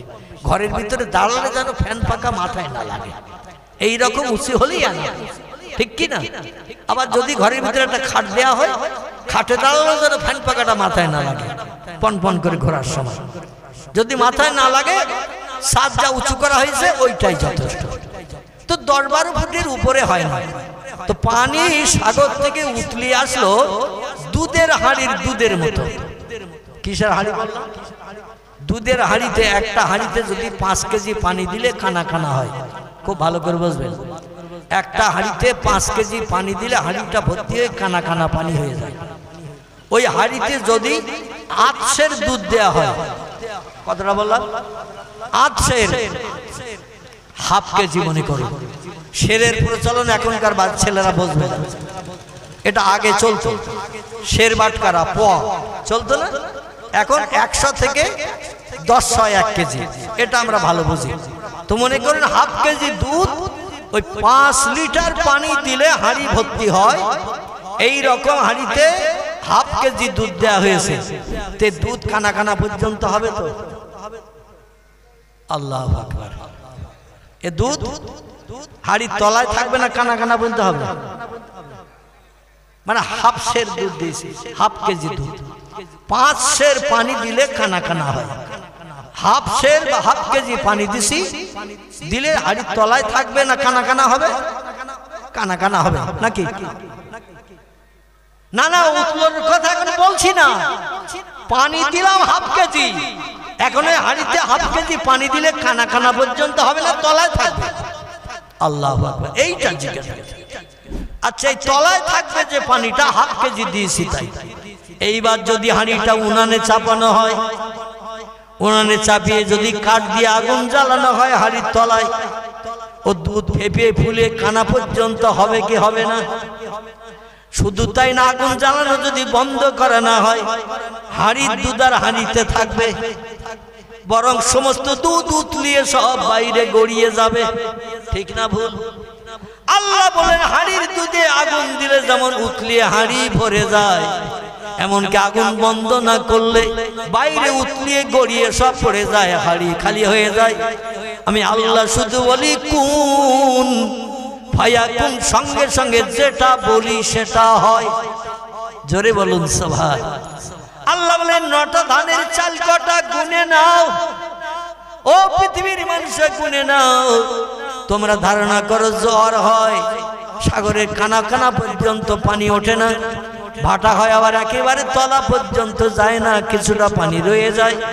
তো আমি আল্লাহ যদি হুকুম করি ওয়াইন মিন শাইইন ইল্লা ইউসাব্বিহু বিহামদিহি, যত সৃষ্টি দেখতে পাও, যত সৃষ্টি দেখতে পাও না, সব সৃষ্টি আমি আল্লাহ আমার নামের জপ জিকির করে। যারে যা বলি তারা তাই শোনে, আমার হুকুমের খেলাফ কোনো সৃষ্টি করে না। জোরে বলুন একটু সুবহান। আল্লাহ বলেন পানি সাগরের পাড়ের কানা থেকে 3 ফুট তলা পর্যন্ত পানি শুধু জোয়ারে উঠলে হবে না। আজকের জোয়ারটা ভোর 4:45টার সময়, কটা বললাম? ভোর 4:45, এখন আজান হচ্ছে 5টায় ফজরের আজান, ঠিক কি না? তো তারও আরো 15 মিনিট আগে, তখন রাত থাকে না, থাকে না, অন্ধকার থাকে না, থাকে না। শীতকালে, কি কালে? শীতকালে 2004 সালের ডিসেম্বরের 26 তারিখ, কথা বললাম 2004 সালের ডিসেম্বরের 26 তারিখ এই সুনামি জলোচ্ছ্বাস হয়েছিল। 13টা দেশের মানুষ পানির তলায় নাকাল চোবানি খেয়ে 4.5 লক্ষের মতো মানুষ মারা গিয়েছিল। পানি সাগর থেকে উতলিয়ে এসে পাহাড় টপকিয়ে গাছপালাগুলো তলিয়ে দিয়ে 5তলা বিল্ডিং পর্যন্ত 55 ফুট পানি উঁচু হয়ে 5তলা বিল্ডিং তলিয়ে দিয়ে স্রোত এত জোরে চলে গেল, সকালবেলা যারা সুগারের কারণে একটু হাঁটাহাঁটি করছিল ওরা প্রথম ঢুকে গেল। 2 নম্বরে যারা সাইকেল চালিয়ে মিল কলকারখানায় কাজে যাচ্ছিল ভোরবেলা, তারা 2 নম্বরে ডুবে গেল। 3 নম্বরে যারা মোটর বাইক চালিয়ে যাচ্ছিল বিভিন্ন কলকারখানায় কাজ করতে, মোটর বাইক ওলারা চলে গেল। 4 নম্বরে যারা দ্রুতগামী এক্সপ্রেস বাসে করে যাচ্ছিল, দূরে 2-4 ঘন্টা দূরে রাস্তা, সেখানে ডিউটি করতে যাচ্ছিল, বাসগুলো পর্যন্ত তলিয়ে গেল। কারণ পানির গতিবেগ ছিল 150 কিলোমিটারের উপরে ফোর্স। কতটা বললাম? 150 কিলোমিটার উপরে ফোর্স। একটা মোটর বাইক জোরে গেলে 80-90 কিলোমিটারে যায়।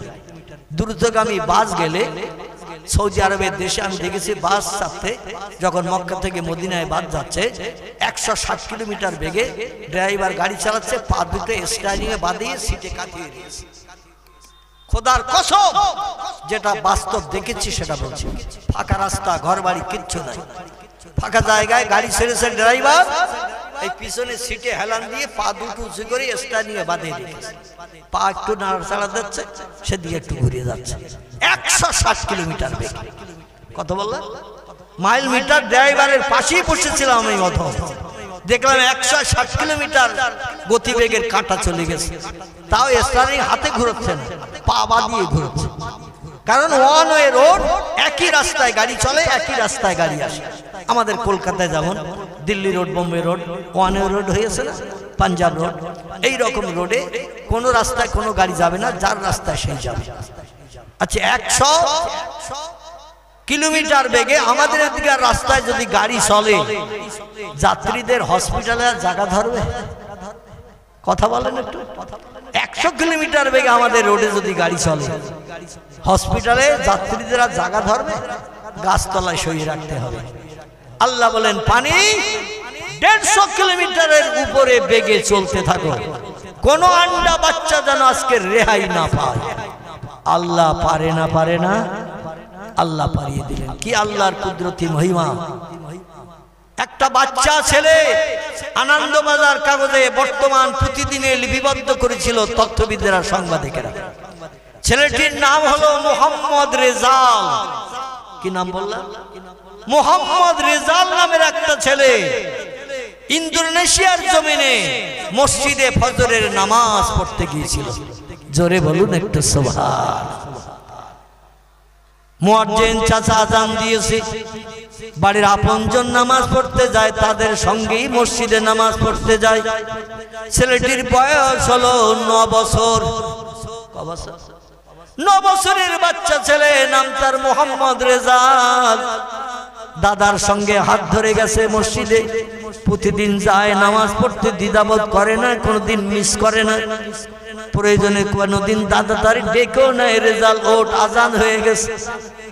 মসজিদের মোহাব্বত হৃদয়ে তৈরি হওয়ার কারণে ও দাদার হাত ধরে যায়, আবার নামাজ শেষ করে বাড়ি চলে আসে।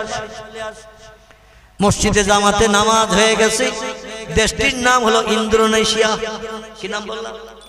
ইন্দোনেশিয়া, মুসলিম দেশ। আমার ভাইরা, নামাজ শেষ হয়ে গেছে, কেউ বা বসে বসে তাসবিহ পড়ছে, কেউ বা বসে বসে মসজিদে দরুদ শরীফ পড়ছে, কারণ এখনো সকাল হয়নি। ফজরের জামাতে নামাজ হয়ে গেল, 10-20 মিনিট এখনো নামাজের সময় থাকে না। জামাতে নামাজ হয়ে গেল, 10-20 মিনিট সময় থাকে। এখন অধিকাংশ মসজিদে কত সময় বাকি এটাও বলে দিচ্ছে অনেক মসজিদে। এ বলে না, এদিকে বোধহয় বলে না। আলহামদুলিল্লাহ, এ বলাটা উত্তম, ভালো। কারণ অনেকে মাইকে যখন হাঁকে তখন ঘুম ভাঙে, আজান যখন দেয় শয়তান তাল পাতার পাকার হাওয়া দিয়ে ঘুম পাড়িয়ে রাখে, আজান শুনতে পায় না অনেকে। কিন্তু মাইকে যখন ঘোষণা দেয় অনেকের ঘুম ভেঙে যায়, তাড়াতাড়ি উঠে পেশাব পায়খানা সেরে অন্তত নামাজটা আদায় করার জন্য দৌড়াদৌড়ি ছোটাছুটি করতে থাকে, তাড়াতাড়ি কাজ মেটাতে থাকে। শেষ টাইমে হলেও নামাজটা আদায় করে। জোরে বলুন সুবহানাল্লাহ। রেজাল আর কি করবি, কোরআন পড়া জানে না, তাসবিহ তাহলিল ততটা তার মুখস্থ হয় নাই, তো আর করবে কি? কেউ কোরআন পড়ছে, কেউ তাসবিহ পাঠ করছে, কেউ দরুদ শরীফ পাঠ করছে, কেউ জিকির আজকার করছে। রেজাল বলে, 9 বছরের বাচ্চা ছেলে, আমি আর কি করব? তো আজকের তো জুমার দিন, শুক্রবারের দিন। কিসের দিন? জুমার দিন, শুক্রবারের দিন। আল্লাহ নবী বলছেন, আল জুমাতু আগেরুন আল জুমাতু আজহেরুন। জুমার দিন বড় শান্তির দিন, জুমার দিন খুশির দিন। পয়গম্বর বলছে, জুমার দিন আল্লাহর দরবারে বান্দাদের দোয়া কবুলের দিন। রেজাল বলে, আজকের জুমার নামাজ হবে বেলা 12টার পর। এলাকার বহু মানুষ জুমার নামাজ পড়তে আসবে, অনেক মুসল্লি আছে। শুক্রবারে একদিন শিবলি সাহেবের মতো গাছ কাটতে আসে। ঠিক বললাম না ভুল বললাম? শুক্রবারে একটা দিন, জুমার দিন আসে নামাজ পড়তে। তারপর আমাদের এলাকায় একটা দৃশ্য আমি বাস্তব চোখে দেখে খুব কষ্ট পাচ্ছি ভাই, বলবো তথ্যটা? আমি অধম কষ্ট পাই। দৃশ্যটা হলো এই, কোন রকমে মুসল্লিরা 2 রাকাত ফরজ নামাজ আদায় হয়ে গেলে জুতা খোঁজাখুঁজির হিড়িক চলে। বাদাল জুমা নাই, আখেরের জোহর নাই, আমার ভাইরা নফল নাই, সুন্নত নাই, কিছুই নাই। 2 রাকাত ফরজ নামাজ হয়ে গেছে, চল গোটু হোম বাড়ি দিয়ে গরম গরম খাই। 90% মতো মানুষ, বিশেষ করে আমার গ্রামের কথা বলছি, যদি প্রত্যক্ষ প্রমাণ দেখতে চান আগামী জুমার দিন যাবেন, অদমের কথাটা বাস্তব সত্য কিনা একটু প্রমাণ করে নেবেন। অন্য গ্রামে যাওয়ার কথা বলবো না, তবে আল্লাহর অফুরন্ত রহমত, আমি যে গ্রামে দীর্ঘ 40 বছর ইমামতি করছি, এই গ্রামটির নাম হলো খিদিরপুর, তালপুকুর বাজারের পাশে। আমার গ্রামের মুসল্লিরা এখনো এই নিয়ম চালু করে নাই। অন্তত শেষ দোয়া পর্যন্ত বাচ্চা কাচ্চা মুসল্লিরা সকলে থাকে। কারণ নবী হাদিস শরীফে জানিয়েছেন, জুমার দিন, শুক্রবারের দিন ইমাম মেহরাবে ঢোকা থেকে নিয়ে মেহরাব থেকে যত সময় বেরিয়ে না আসে, আল্লাহর রহমতের দরজা তত সময় খোলা থাকে। যা চাওয়া হয় আল্লাহ দোয়া কবুল করে বান্দাদের মনোবাঞ্ছা পূর্ণ করে দেন। আমার মহল্লার মসজিদে ঘটনা এখনো ঘটে নাই, তবে দেখা দেখি 4 গায়ে গায়ে বাস। আগামীতে ঘটে যাবে কোনো সন্দেহ নাই। এখনো জোর জবরদস্তি করে রাখার চেষ্টা করেছি।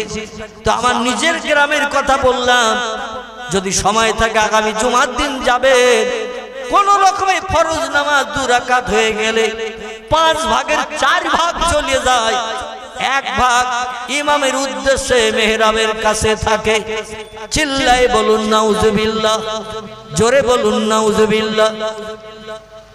আমার ভাইরা, রেজাল্ট বলছে জুমার দিন আমি আর কি করব, দাদার সঙ্গে তো বাড়ি যাব, দাদার সঙ্গে এসেছি, তো এক কাজ করি, আজকের জুমার নামাজ হবে, বহু মানুষের সমাগম হবে মসজিদে, মসজিদের মেঝে বারান্দাটা একটু ভিজা কাপড় দিয়ে পুছে দেই। ভিজা কাপড় দিয়ে মুছে দিলে দেখবেন চকচকে গেলেজ, নতুন গেলেজ তৈরি হয় না, হয় না? টালি দেওয়া মেঝে কিংবা নিট করা মেঝে রং টং দিয়ে যদি আপনি লালি করেন, মুছে যেই দেবেন ভিজে কাপড় দিয়ে, দেখবেন নতুন গেলেজ ফুটে ওঠে। রেজাল্ট বলে বহু মানুষ নামাজ পড়তে আসবে, পায়ের ধুলা মসজিদের মেঝেই লেগে আসে, কপালে সেজদা করলে কপালে ধুলা লেগে যাবে, নাক লাগালে নাকে লেগে যাবে, হাত দুটো দিয়ে সেজদায় গেলে হাতের তালুতে লেগে যাবে। ধুলাগুলো মুছে দিয়ে মুসল্লিদের একটু উপকার করি। এই মেঝে মোছামুছি করছেন রেজাল্ট, অন্য ব্যক্তিরা কোরআন তেলাওয়াত করছেন, জিকির আজকার করছেন, নবীর মহব্বতে দরুদ শরীফ পড়ছেন। আর যেই পনি 5টা বেজে গেছে, আল্লাহ বলে পানি এবার অ্যাকশন কর। কি কর? অ্যাকশন কর। এ সাগরের পানি, আমার বান্দাদের সঙ্গে একটু মুসাফা কর। মুসাফা বুঝেন তো? হাতে হাতে লাগিয়ে, ইয়াগফিরুল্লাহু লানা ওয়া লাকুম আইয়াকুম, আল্লাহ আপনার জীবনের গুনাহ মাফ করে বেগুনাহ বানান এবং আমাকেও আল্লাহ বেগুনাহ মাসুম বানান।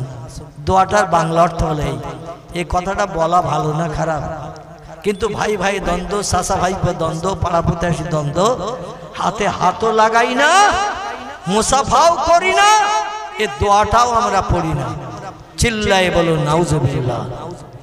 এত জোরে 150 কিলোমিটার ওরে পানি ধেয়ে আসলো, কে কোথায় ভেসে গেল তার কোনো খেয়াল নাই।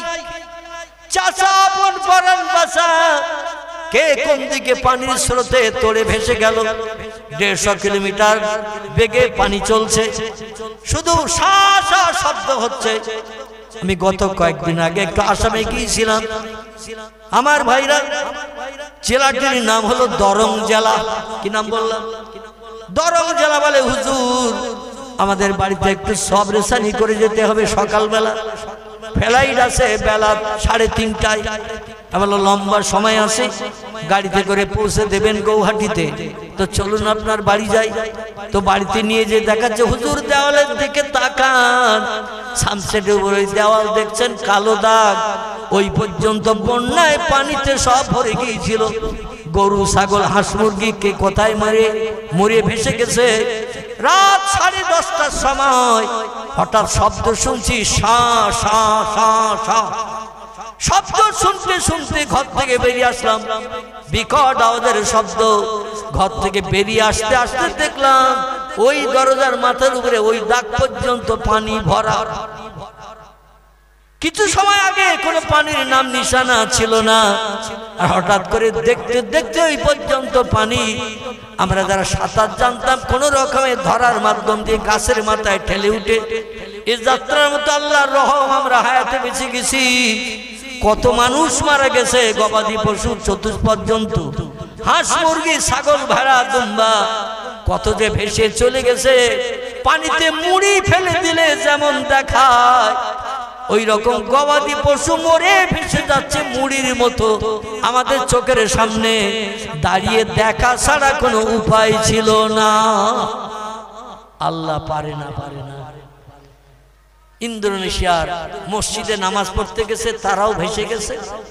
বাড়িতে শীতকালের সময় ছিল তো, ডিসেম্বর মাস, কম্বল মুড়ি দিয়ে অনেকে শুয়ে রয়েছে। 8:30টা না বাজলে অনেকের ঘুম ভাঙে না।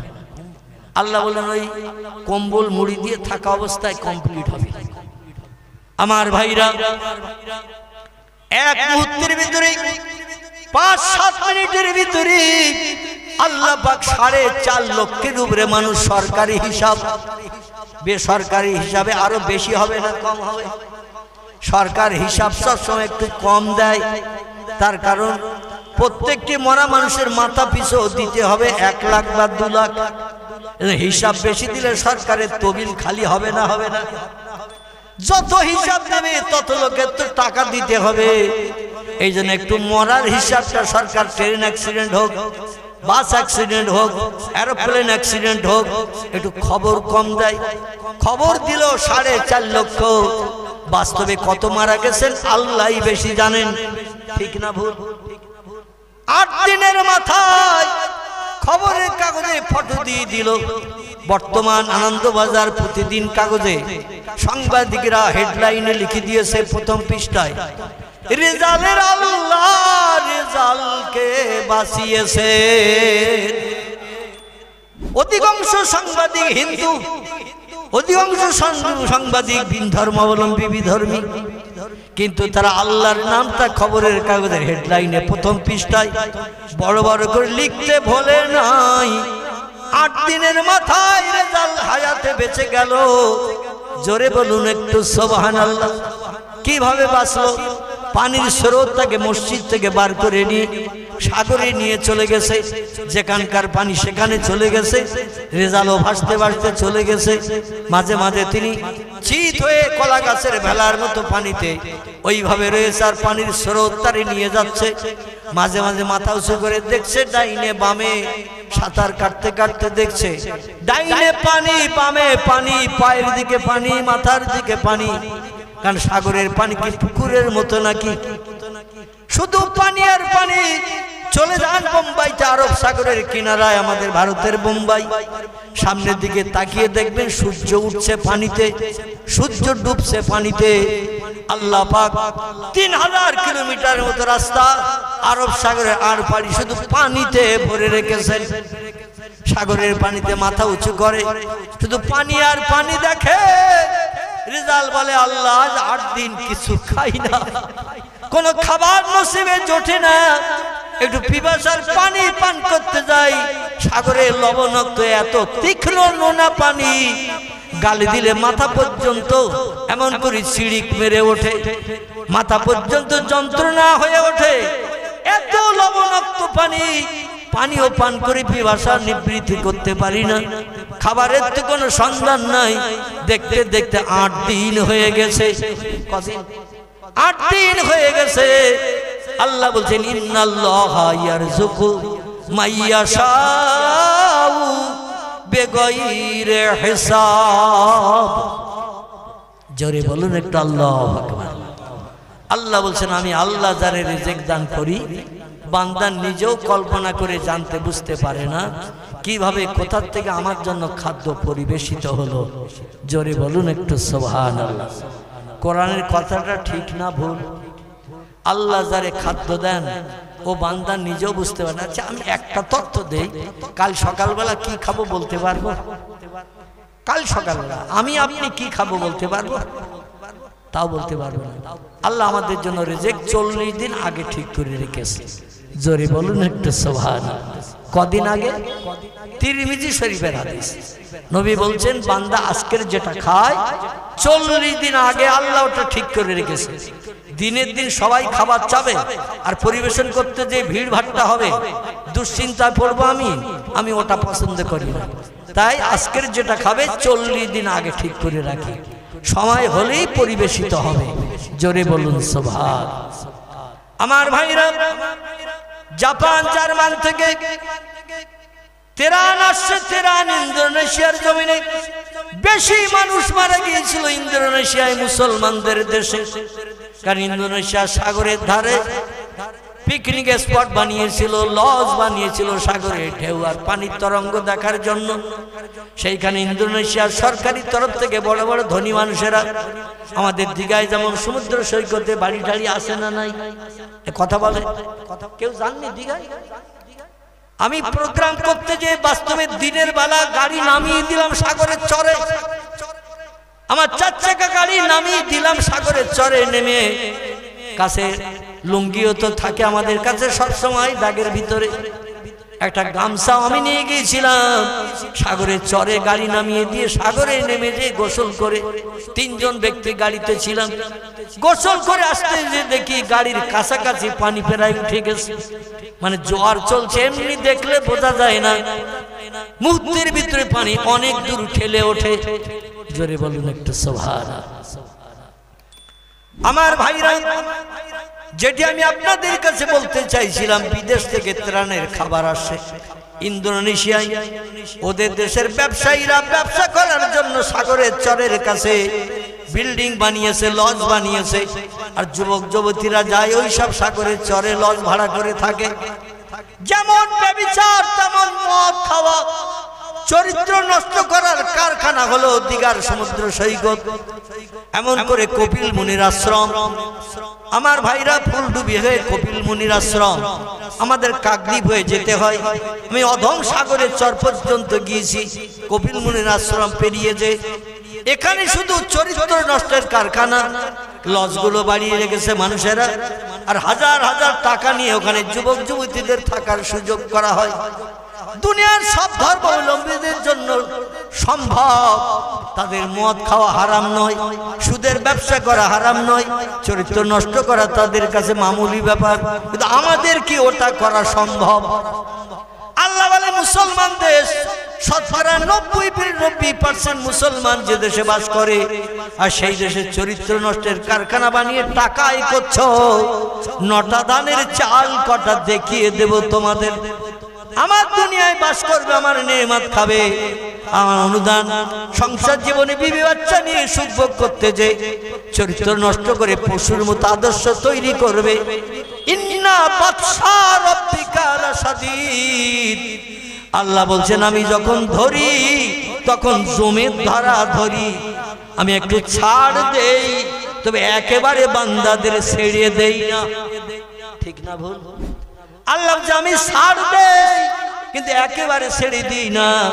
যখন আমি ধরি, জমের ধারা ধরি, শস্য দানা পরিমাণ সাহায্য পাবে না। জোরে বলুন নাউজুবিল্লাহ। বিদেশি জলজাহাজ ত্রাণের খাবার আনছে ইন্দোনেশিয়ায়।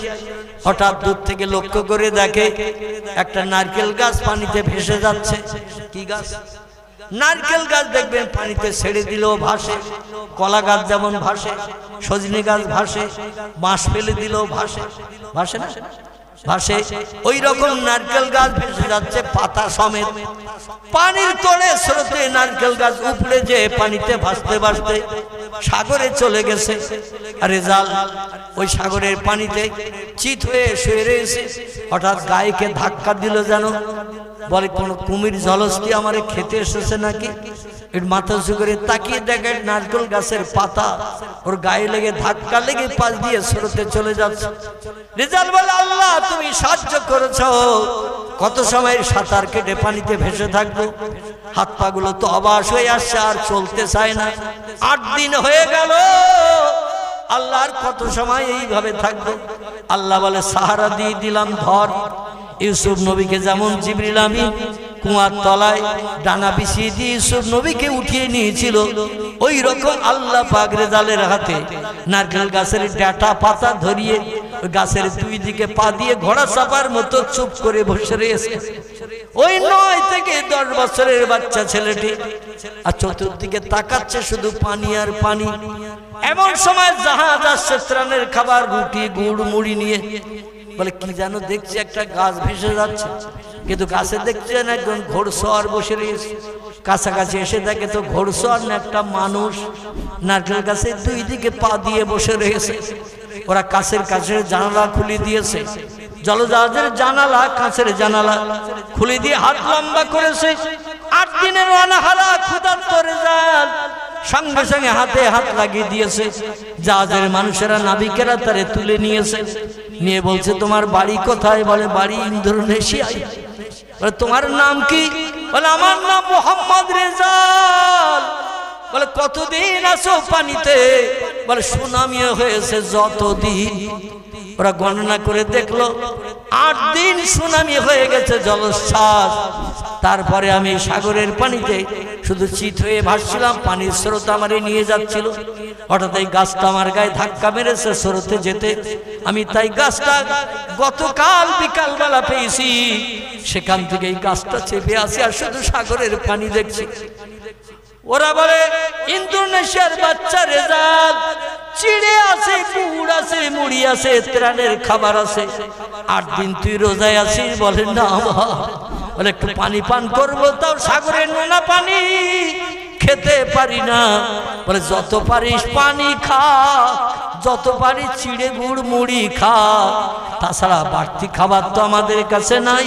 চল ইন্দোনেশিয়ার ডাঙায় তোরে তুলে দিয়ে আসি। জোরে বলুন একটু সুবহান।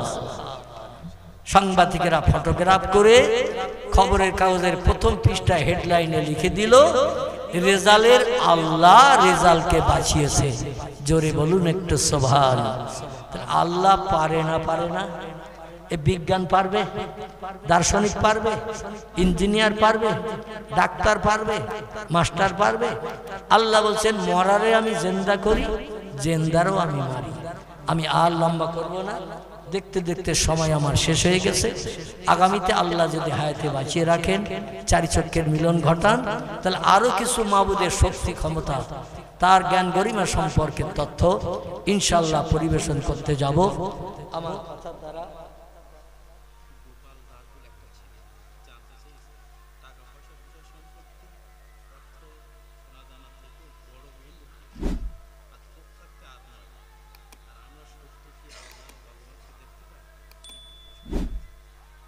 প্রথমটা কি লিখেছে?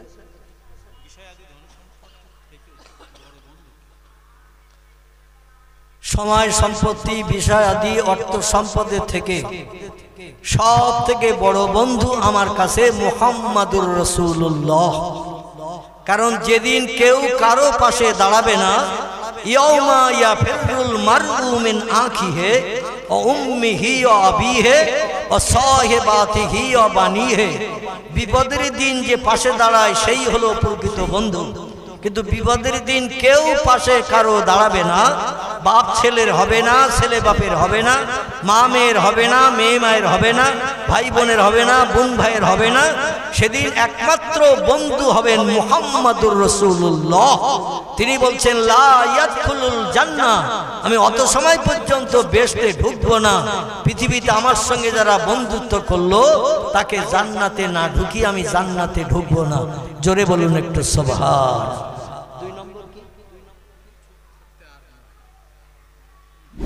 চোখ থাকতে আর নয়, তথ্যটা ভালো পরিষ্কার হলো না।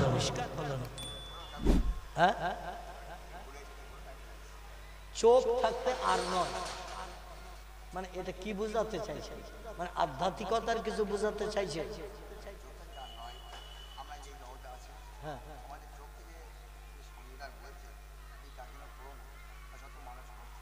হ্যাঁ, হ্যাঁ, বেশ বুঝতে পেরেছি। যে প্রশ্নটা করা হয়েছে চোখ থাকতে আর নয়, এই প্রশ্নের ভাবার্থ হলো এটাই, আল্লাহ চোখ দিয়েছেন, দুনিয়ার সবকিছু দেখতে পাচ্ছি, তবু স্রষ্টার হুকুমের খেলাপ করে হাজার হাজার অপকর্ম আমরা করছি। এই জন্য এখানে লেখক এই কথাটা বলতে চাচ্ছেন যে আমরা যা করেছি ভবিষ্যতে চোখ থাকতে এইরকম খারাপ কাজ আর যেন জীবনে না করি। সকলে বলুন আমিন, জোরে বলুন আমিন। তথ্যটা অত্যন্ত মূল্যবান তথ্য। আল্লাহ অন্ধ আমাদের করেনি, আমাদের ল্যাংড়া করেনি, কিন্তু আমরা দেখতে পেয়েও খারাপ কাজ কেন করব? এই জন্য আল্লাহ আমাদের সকলকে হেফাজত করুন।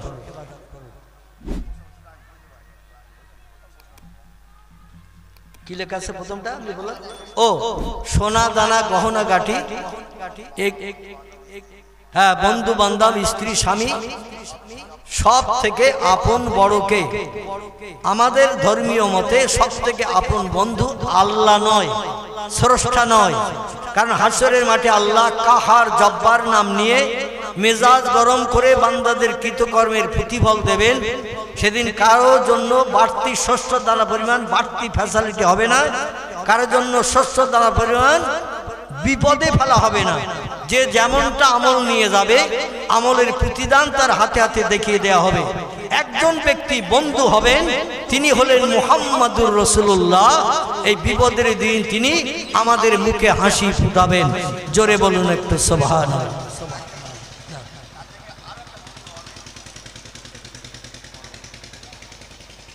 উনি বলছেন আমাদের কোরআন শরীফের ভিতরে এসেছে, মানে তথ্য এসেছে, যদিও তথ্য এসেছেন কলম আল্লাহ প্রথম বানিয়েছিলেন, কিন্তু মুফাসসিররা আবার লিখছেন কলম নয়, আউয়ালু মা খালাকাল্লাহু নূরি। এবং আরো তথ্য এসেছে লাউলাকা লামা খালাকতুল আফলাক। আল্লাহ পাকের পয়গম্বর বলছেন আল্লাহ যখন কিছুই বানাননি, প্রথম বানিয়েছিলেন আমি মুহাম্মাদুর রাসূলুল্লাহকে। এই জন্য কলম আগে তৈরি হয়েছে, এই উত্তরটা সঠিক নয়, কারণ নবীজির জবানি হলো সত্য। এই জন্য নবী বলছেন আমি প্রথম হয়েছি, কলম আগে হয় নাই। এখানে নবী বলছেন আমাকে না বানানোর আগে আল্লাহ কিছুই বানাননি, সর্বপ্রথম আমাকে বানিয়েছেন। আমার নূর থেকে সব সৃষ্টি, কিঞ্চিত কিঞ্চিত নূর দিয়ে আল্লাহ সব সৃষ্টিকে বানিয়ে পৃথিবী সুজলা সুফলা শস্য শ্যামলা করেছেন। জোরে বলুন আমিন। বলেন হ্যাঁ হ্যাঁ জি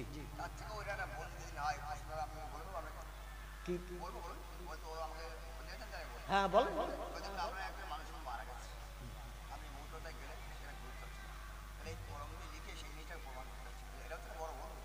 সবই ঠিক আছে, এখন কলম আমাদের বড় বন্ধু, সবই ঠিকই আছে, মানে কলম দিয়ে লিখতে হয়, পুস্তকা দিয়ে লিপিবদ্ধ করে অতীত কাল থেকে ভবিষ্যৎ কাল পর্যন্ত মানুষকে দেখিয়ে তার জ্ঞান দেওয়া যায়।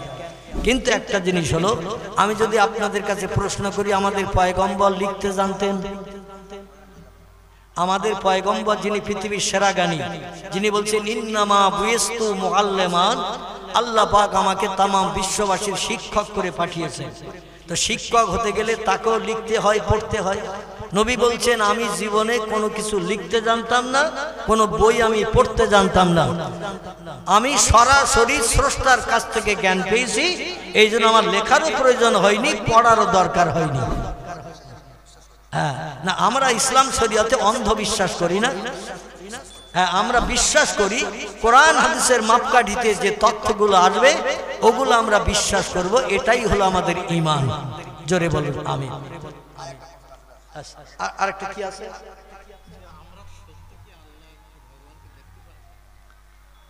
আমার ভাইরা, এই প্রশ্নটার অনেক লম্বা উত্তর আছে, ঠিক আছে, আমি ছোট্ট করে বলছি। আল্লাহ বলছেন লা তুদরিকুল আবসার, তোমরা আমাকে দেখতে পাবে না। কোরআনের ভাষা, লা তুদরিকুল আবসার, তোমরা আমারে দেখতে পাবে না, তবে পৃথিবীর নিদর্শন আদি দর্শন করো। কুল সিরু ফিল আরদ ফানজুর কাইফা কানা আকিবা। আল্লাহ বলছেন ঘরের বারান্দায় বসলে আমার সম্পর্কে তোমরা অভিজ্ঞতা অর্জন করতে পারবে না।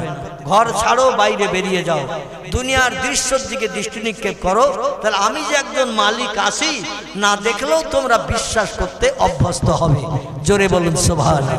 আল্লাহ বলে আমারে দেখতে পাবে না তাই বলে আমি নাই, এরকম অবিশ্বাস যেন করিও না।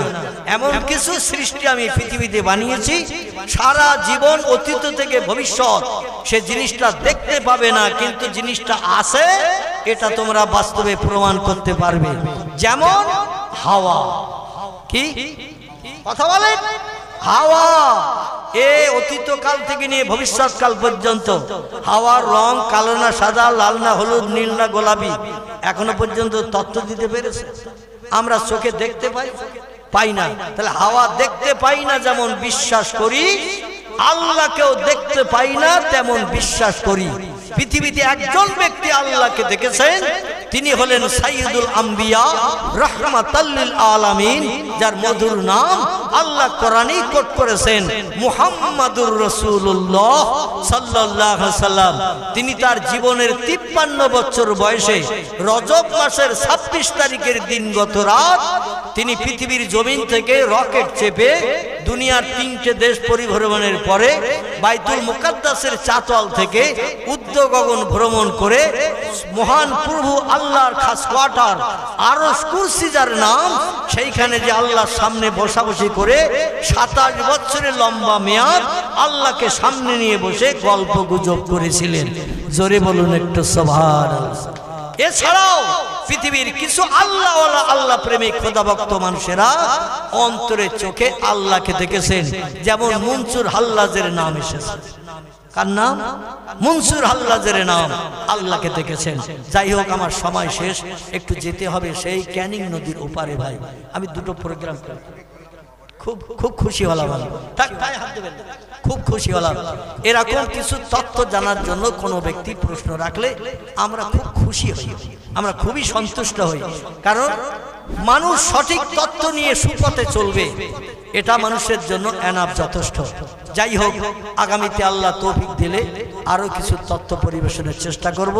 আমার কথার দ্বারা কারো অন্তরে আঘাত, দুঃখ, ব্যথা যদি লেগে থাকে, ভাই হিসাবে বা আপন সন্তান হিসাবে, সন্তানের তুল্যতা এখন আমি আর নই, কারণ আমার বয়স দেখতে দেখতে 64 পেরিয়ে গেছে। কত বললাম? 64 পেরিয়ে গেছে অদমের বয়স। এই জন্য ভাই সমতুল্য, পিতা সমতুল্য যারা আছেন সকলে ক্ষমার চোখে দেখবেন। ওমা আলাইনিল্লাল বালাগ। আমি আপনাদের জন্য দোয়া কামনা করি, আপনারা অধমের জন্য দোয়া করবেন। আল্লাহ যেন সুস্থতা অবস্থায় এই পৃথিবীতে বিবি বাচ্চা নিয়ে সংসার জীবন আমাদের সুখভোগ করে বসবাসের তৌফিক দান করেন। হিন্দু, মুসলমান, জৈন, খ্রিস্টান, শিখ, বৌদ্ধ, ইহুদি, চৈতন্য, যত ধর্মাবলম্বী আছি সকলে কাঁধে কাঁধ মিলিয়ে আমরা বসবাস করব। কেউ কাউকে হিংসা বিদ্বেষ করব না, কারোর সঙ্গে আমরা দুর্ব্যবহার করব না, সকলে সমান হিসেবে আমরা থাকব। সকলে বলুন আমিন, সকলে বলুন আমিন। মুহাব্বতে দরুদ শরীফ। আল্লাহুম্মা। আলহামদুলিল্লাহ, আমাদের প্রধান আকর্ষণ, প্রধান বক্তা, সারা বাংলার প্রখ্যাত আইজিন ও বিশিষ্ট ইসলাম জনাব মহোদরা আবুল কালাম আজাদ খুব সুন্দর আলোচনা করেছেন, যার জ্ঞান আলোচনা শুনে আমরা এখন আপনার